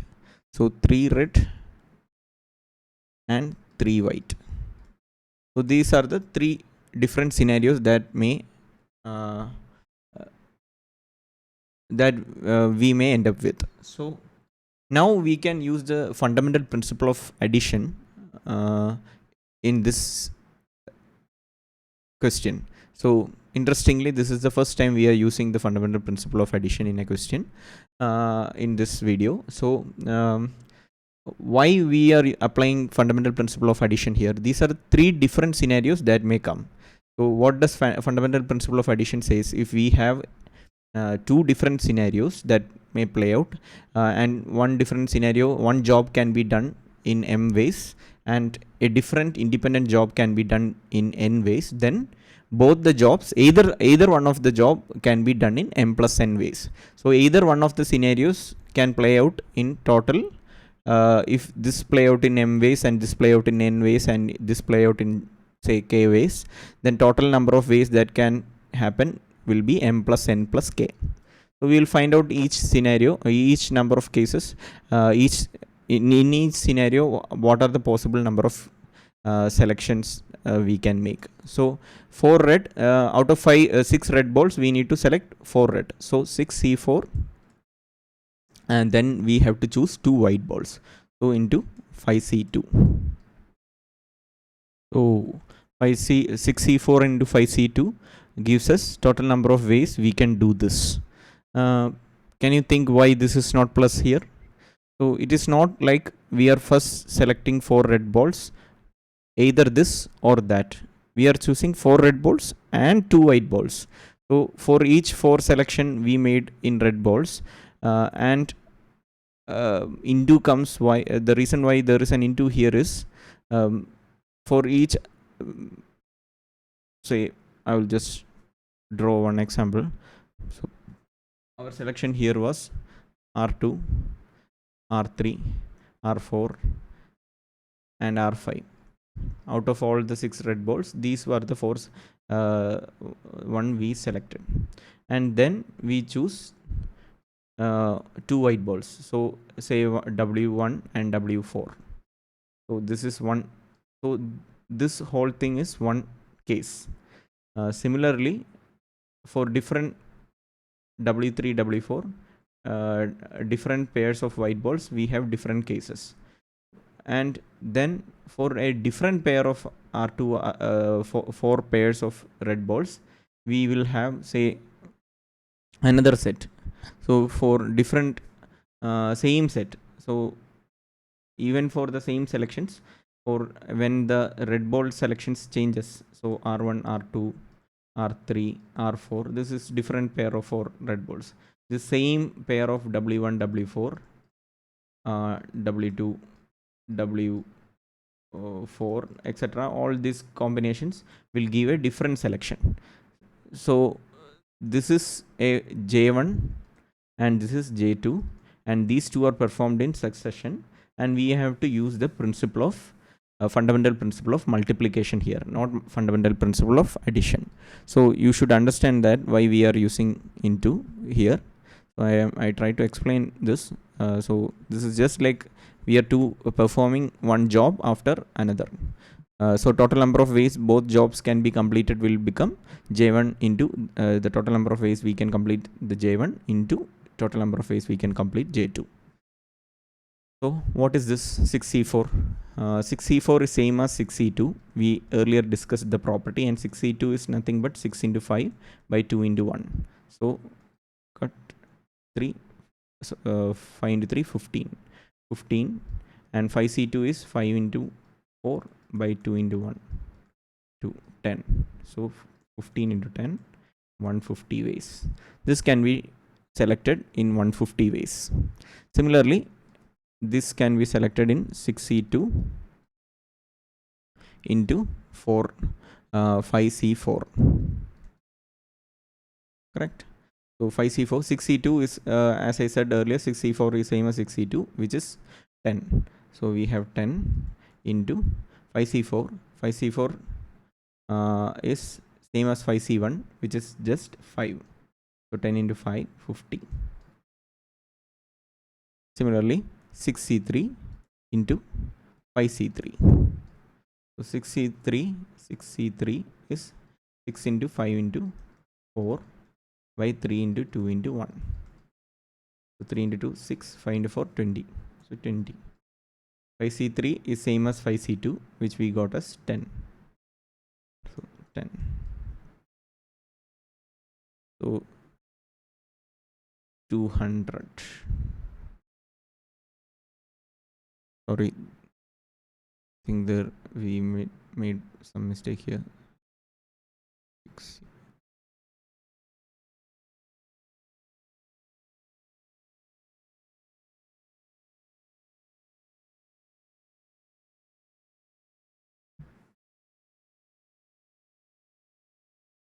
Hmm. 6C2 is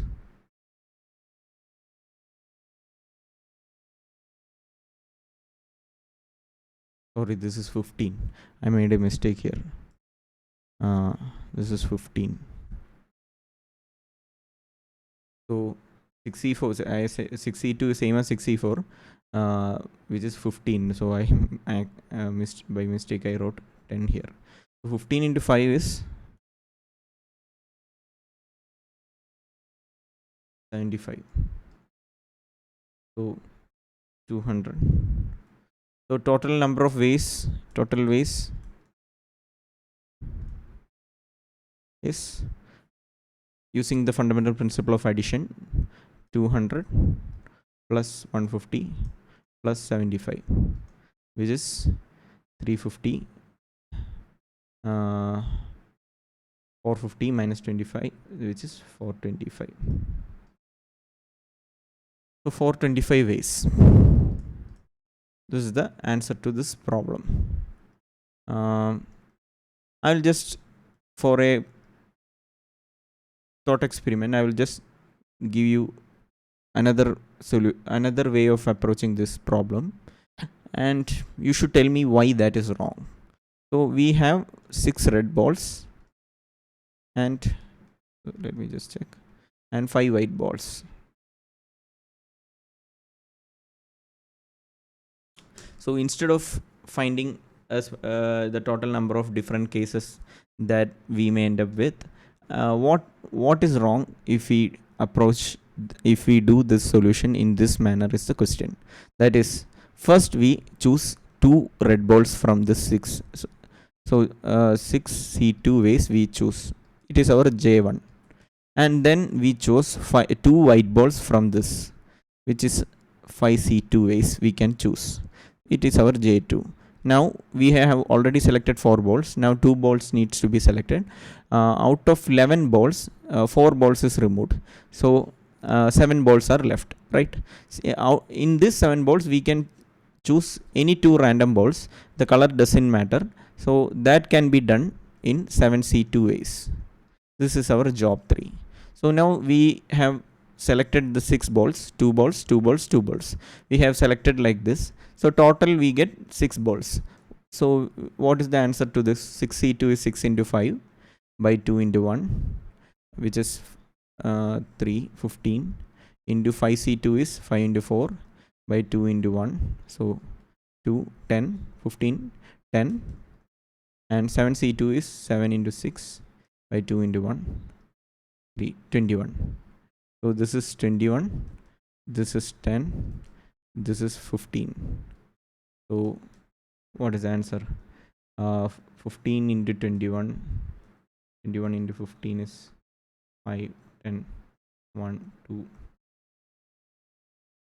5, 1, 3, right?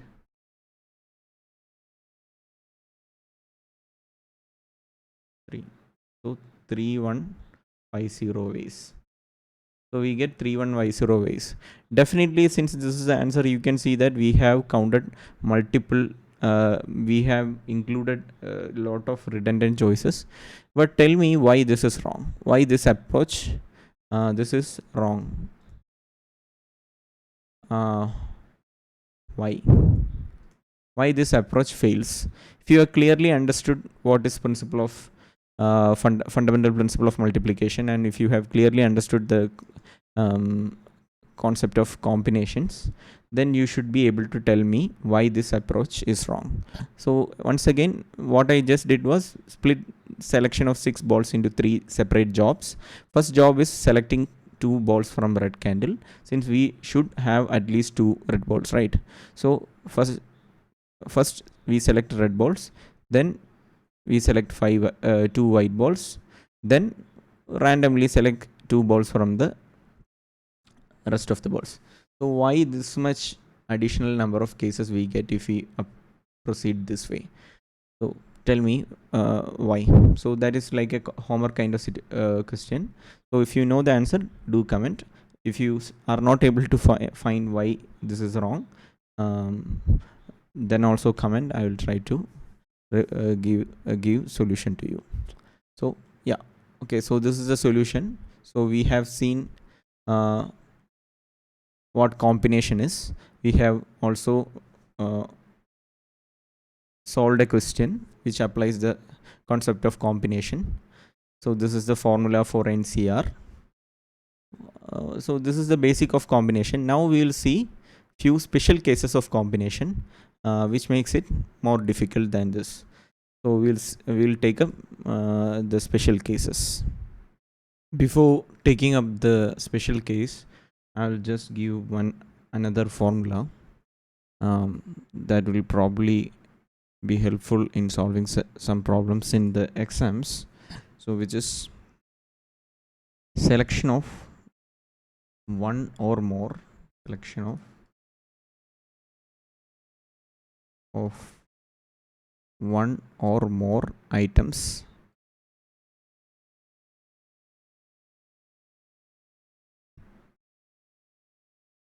the number of ways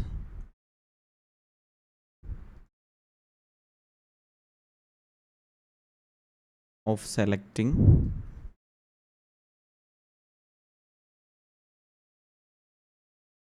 one or more items from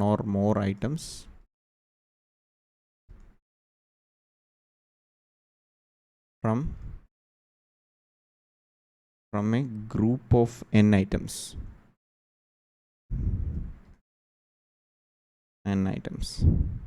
This is what we needs to find the number of ways of selecting one or more items from a group of n items. Solution to this is 2 raised to n minus 1. So we will see how we get this formula. So just like the previous question, we find the total number of independent scenarios or independent cases that can come from the given statement, and we will add up all the number of ways of each scenario. So we'll see. So since the question says selecting one or more items, So we can choose one item or two item or three item or n item, up to n item. That is our choice. So we can clearly see that there are n different scenarios. That is, first scenario will be first scenario. So okay, wait 1 second. First scenario will be just selecting one item. So second scenario will be just selecting two item, which is NC2. So third scenario will be selecting three items, which is NC3. Similarly, nth scenario will be selecting n items, which is NCN. So this 1, 2, 3 up to n scenarios are all independent, either this or this or this. So it's like this is J1, this is J2, this is J3 up to Jn. We have n jobs to do, and each job is an independent job. So to find the total number of ways we can do this, it is like total number of ways we can do in J1, J2, either one of J1, J2, J3 or Jn. We are not doing it in succession. If that was the case, we have to multiply. But here these are all independent scenarios, and each job can be performed in particular number of ways, and we have to add all that up. So total ways will be adding all that up, NC1 plus NC2 plus NC3 up to NCN. So we can find this value if we know the binomial expansion, binomial theorem. A special case of a binomial expansion is 1 plus x the whole raised to n, which is nothing but nc0 into x raised to 0 plus nc1 into x raised to 1 plus nc2 into x raised to 2 up to ncn x raised to n. Here, if we put x is equal to 1 in this formula, we get 2 raised to n is equal to nc0, 1 raised to 0 is 1, plus nc1 into 1 raised to 1 is 1. So nc2 up to every x term becomes 1. So ncn. So if you compare these two, what we needed to find was nc1 plus nc2 plus up to ncn. So we have an nc0. So if we bring this nc0 to this side, we get this. This is our value. So this we can write as 2 raised to n minus nc0. What is nc0? Number of ways of selecting 0 items from n item, which is 1. So which is 2 raised to n minus 1. So this is our solution. We could even, if you didn't understand why nc0 is 1, you just apply that in the formula, which is n factorial by n minus r factorial into r factorial. Here n factorial is n factorial. Then n minus 0 is n factorial. So these two cancels, and r factorial becomes 0 factorial, which is 1. So 1 by 1, that is equal to 1. So that is how we get 1. But even without formula, you should be able to say nc0 is 1. What is nc0? The number of ways we can 0 items from n items. How many ways we can do? Only one. That is not selecting any item. That is the only one way. That is why nc0 is 1. So 2 raised to n minus 1 is the solution to this problem. That is selection of one or more items. So this is the one formula I wanted to discuss, that is selection of one or more items. Now we will go to the special cases of two special cases of combinations. Sorry, just one more thing. I'll just show you an example question from this topic. I forgot to discuss an example question. An example question will be, a man has 6 friends. In how many ways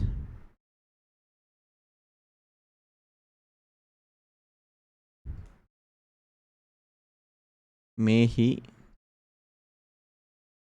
invite one or more of them to dinner. So here our formula is 2 raised to n minus 1. Here n is 6. So we get 2 raised to 6 minus 1. This is our answer to this question. So this is one example question. Now we will take up the two special cases. Let me just take a new page.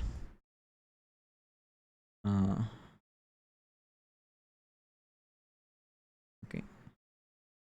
First case is repetition is not allowed. Repetition. So this is not a special case. This is the original thing we discussed. Repetition is not allowed. So if you,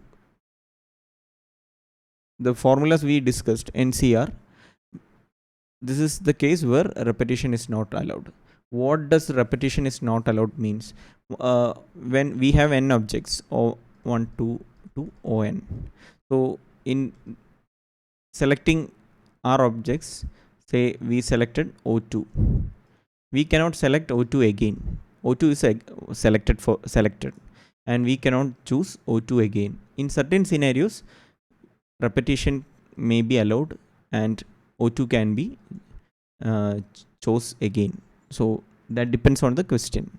So first case of combination is repetition is not allowed case, which is our usual case. So the formula for repetition is not allowed is nothing but NCR, the one we discussed. Now second case is the special case, which is repetition is allowed. This is the most difficult case in combination. So when repetition is allowed, the formula becomes formula for selecting n items taken r at a time. Okay, selecting n items or selecting r items from n items. You don't have to write that.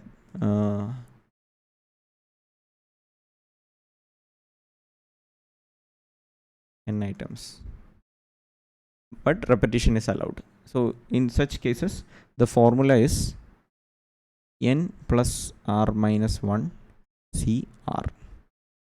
So we'll write, so what is this n plus r minus 1 CR?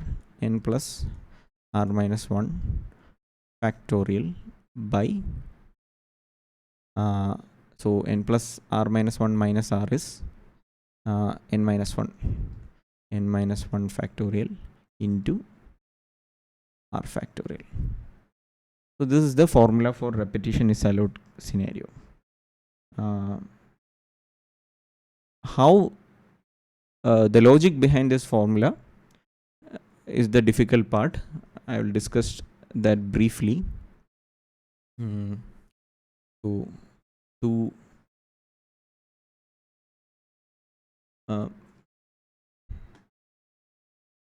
I saw the explanation for this formula, a simple explanation for this formula in a website called Math is Fun.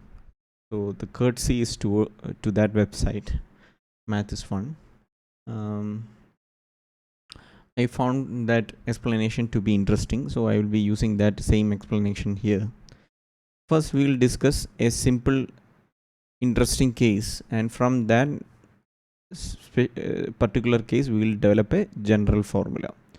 So here, just imagine you have 5 ice cream scoops. This is the first scoop, this is the second one, this is the third one, this is the fourth one,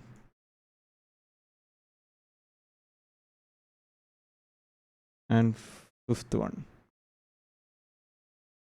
Question is, in how many ways we can select 3 ice cream scoops, and repetition or selecting an ice cream scoop more than once is allowed. In such scenario, the question is, how many ways we can choose 3 ice cream scoops from 5 ice creams. So here repetition is allowed. So the idea is, we will think of a machine that scoops the ice cream the required number of times and move to the other ice cream, and then scoop that ice cream if we are choosing that, and then move to the other and scoop, move, that kind of machine. So just think of a machine that will follow some instruction. So instruction is in the form of arrows and circles. So arrow means that machine moves to its right, one stall right, and circle means it will scoop from the position that it is currently in. So an arrow and a circle means, if the machine starts from here, and first an arrow means it goes to the red stall, and then a circle means scoop the red ice cream. And say 3 arrows and 2 circles means move 1. So move 1, move 2, move 3, then scoop 2 scoops. So we will get 2 scoops of yellow ice cream. 2 scoops yellow. This is what this instruction means. This is how that machine works. Arrow means move to its right, and circle means scoop. So here, as you can see, we can have different arrangements. Scoop 1, 2, scoop, scoop. So what does this arrangement means? Move towards right, scoop, so we get 1 red ice cream. Then move 2 times, 1, 2, scoop, then move 1 time, scoop. So we get red ice cream, move 2 positions, yellow ice cream, then white, 1 scoop of white ice cream. So we chose like this. Another scenario could be scoop, move,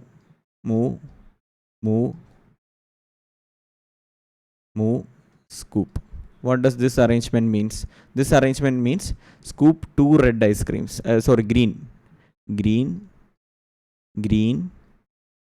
Take 2 scoops of green, then move 4 positions. That is 1, 2, 3, 4. Then scoop 1 position. So this means white ice cream. So similarly, we can think of different ways we can scoop the ice creams. So if you see, these are just like arranging these arrows and circles. Total number of ways we can scoop is just total number of ways we can arrange this 4 arrows and 3 circles in all these positions. So what is that total number of ways? As you can see, 3 arrows and 4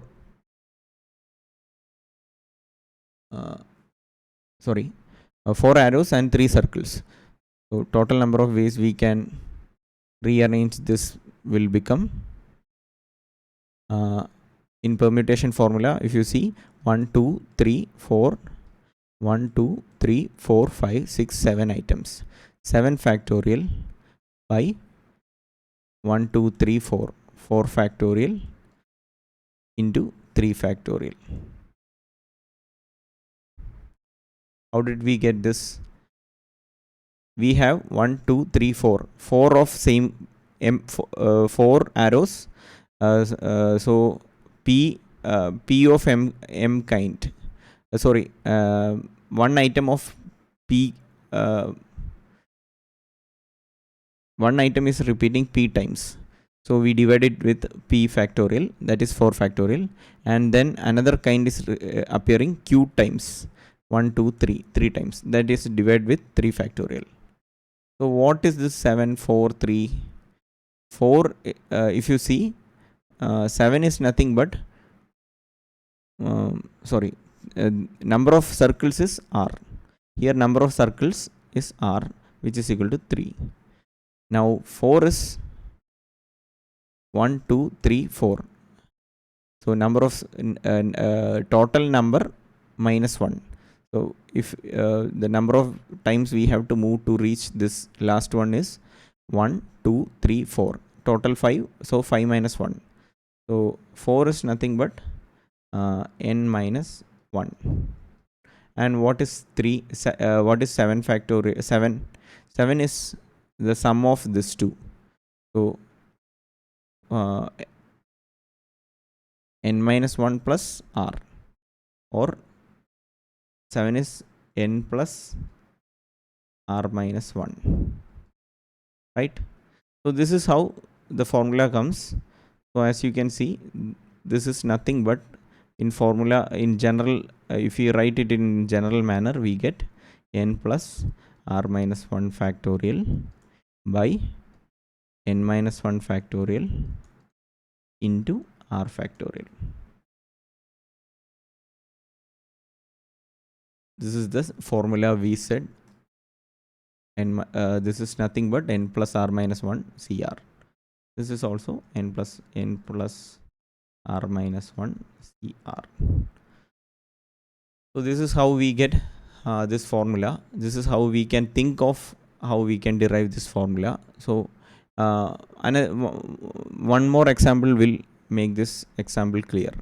So say we'll now discuss a general case.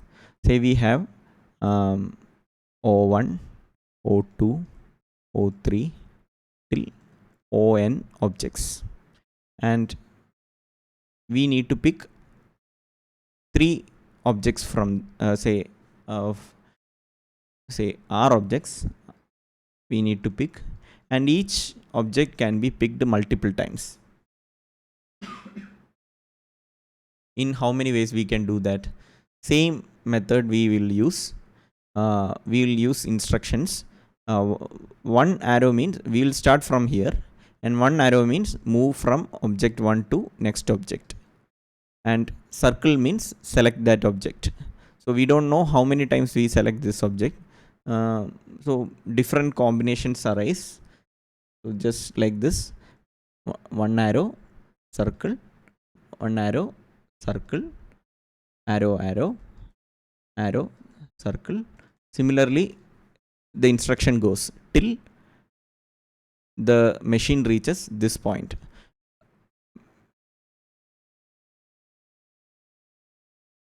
So when the machine is here, when the picking object machine is here, if O1 is selected out of our objects, if O1 is selected 5 times, we will start with 5 circles, 3, 4, 5.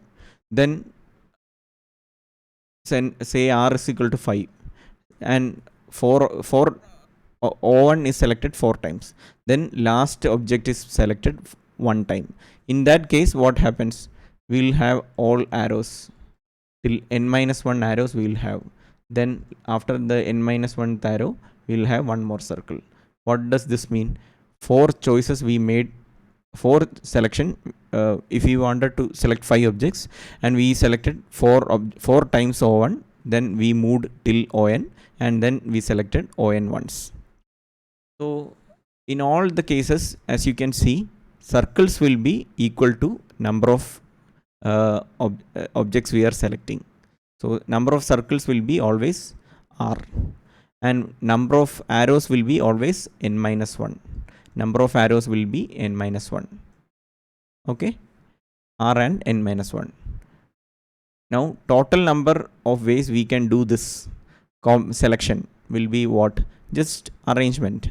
In arrangement, if one item is repeating p times and another item is repeating q times, what we will do, what will the general formula to find permutation of that is total number is what? N plus n minus 1 plus r. So n minus 1 plus r factorial, total number of objects factorial, by if one item is repeating p times, we will write p factorial. So here arrow is repeating how many times? 1 2 3 n minus 1 time, so n minus 1 factorial. And objects are how many times this circle will come? Circle, since we have to choose r objects, circle will come in r factorial, r times. So we will divide it with r factorial also.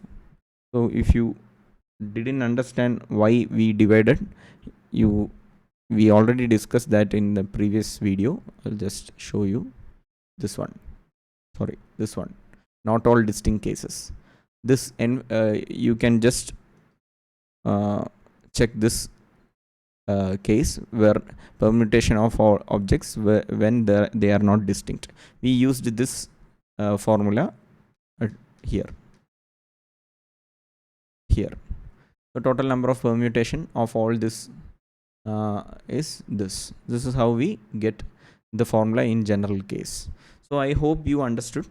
This arrow and circle method helps us to visualize this formula, how this formula, the logic behind this formula, visualize a particular method to think about the logic behind this formula. So we'll this is the last part of this series. Before winding up, I will give you one example question from this topic. The example question is, just copy paste here. In how many ways we can distribute 10 indistinguishable tickets among 5 people? So we have 10 indistinguishable tickets and we need to distribute this ticket among 5 people. So this is a case where the special case of combination with repetition comes. So how we can solve this? We just imagine, say P1, P2, P3, P4 and P5 are the people. So just like I explained in the ice cream and scoop example, here what will happen? We will think about a machine that takes that starts from here and takes 2 instruction. Arrow means move to the next person, and cross means give that person a ticket, 1 ticket. So these are the 2 instruction that machine takes. So what are the different possibilities? So think of different ways that 10 tickets can be distributed. So maybe the first person get 3 tickets. Then in one scenario he gets 3 tickets. He gets 4 tickets. He gets 0 tickets. Then he gets 1 ticket. So 5 plus 3, 8 tickets. So he gets 2 tickets. How this scenario can be represented using this instruction? So it will be like 3 tickets to the first person, move to the next person. There is no ticket that should be given, so move to the next person, then give 4 tickets, then move to the next person, give 1 ticket, then move to the next person, give 2 tickets. So this is the instruction that we need to give to distribute ticket in this manner, 3 0 4 1 2.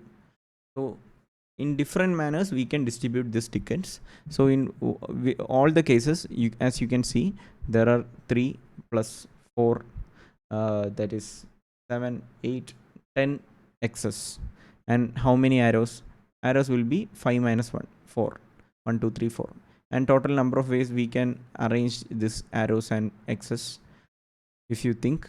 So that will be like 10 plus 1 2 3 4, so total 14 factorial by x is getting repeated 10 times. So 10 factorial by arrow is getting repeated 4 times into 4 factorial. What is this?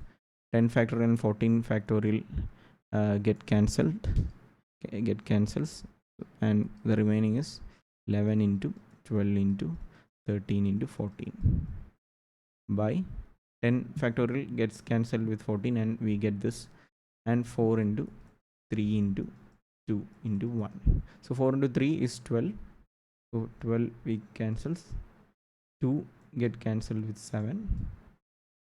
So 13 into 7, 13 into 7 is 21, 7 91. Okay, 91 into 11. So 1 9 1 9 10 10 1001. So our answer will be 1001 ways. So this is nothing but n plus r minus 1 CR. Here our n is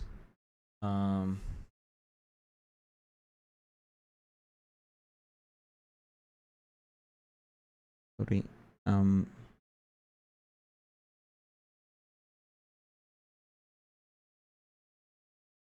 5 and r equal to 10.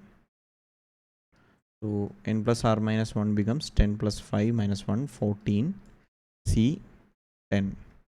So this is nothing but 14 factorial into 14 minus 10, 4 factorial into 10 factorial.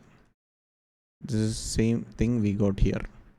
So we can solve this if we identify this problem as a problem where we can use combination with repetition. You could right away use this formula without thinking about all this. So in one minute you can get 14C10 as the answer and this as the total number of ways. So this is the question. This is the example question. So we have discussed all the cases, all the important cases of the combination. I know this is not a comprehensive coverage. There are difficult questions that can come from this topic, but as far as CSET is concerned, we have discussed more than enough topics to have a fair amount of knowledge to solve and be able to solve all the questions that appear in the exam. So I hope this video was helpful. I know it got very lengthy. I didn't expect the video to go this lengthy, but I have covered all the different cases, different special cases. I have given all the formulas. I have shown the logic behind the formulas, the derivation of the formulas, so to give a good conceptual clarity. So I hope anyone who go through this video and understands the concept will be able to solve the question. Even if you have any doubt regarding any solution I discussed or any concepts I discussed, feel free to comment. I'll try to address it. Okay, so I hope this helped. Thank you.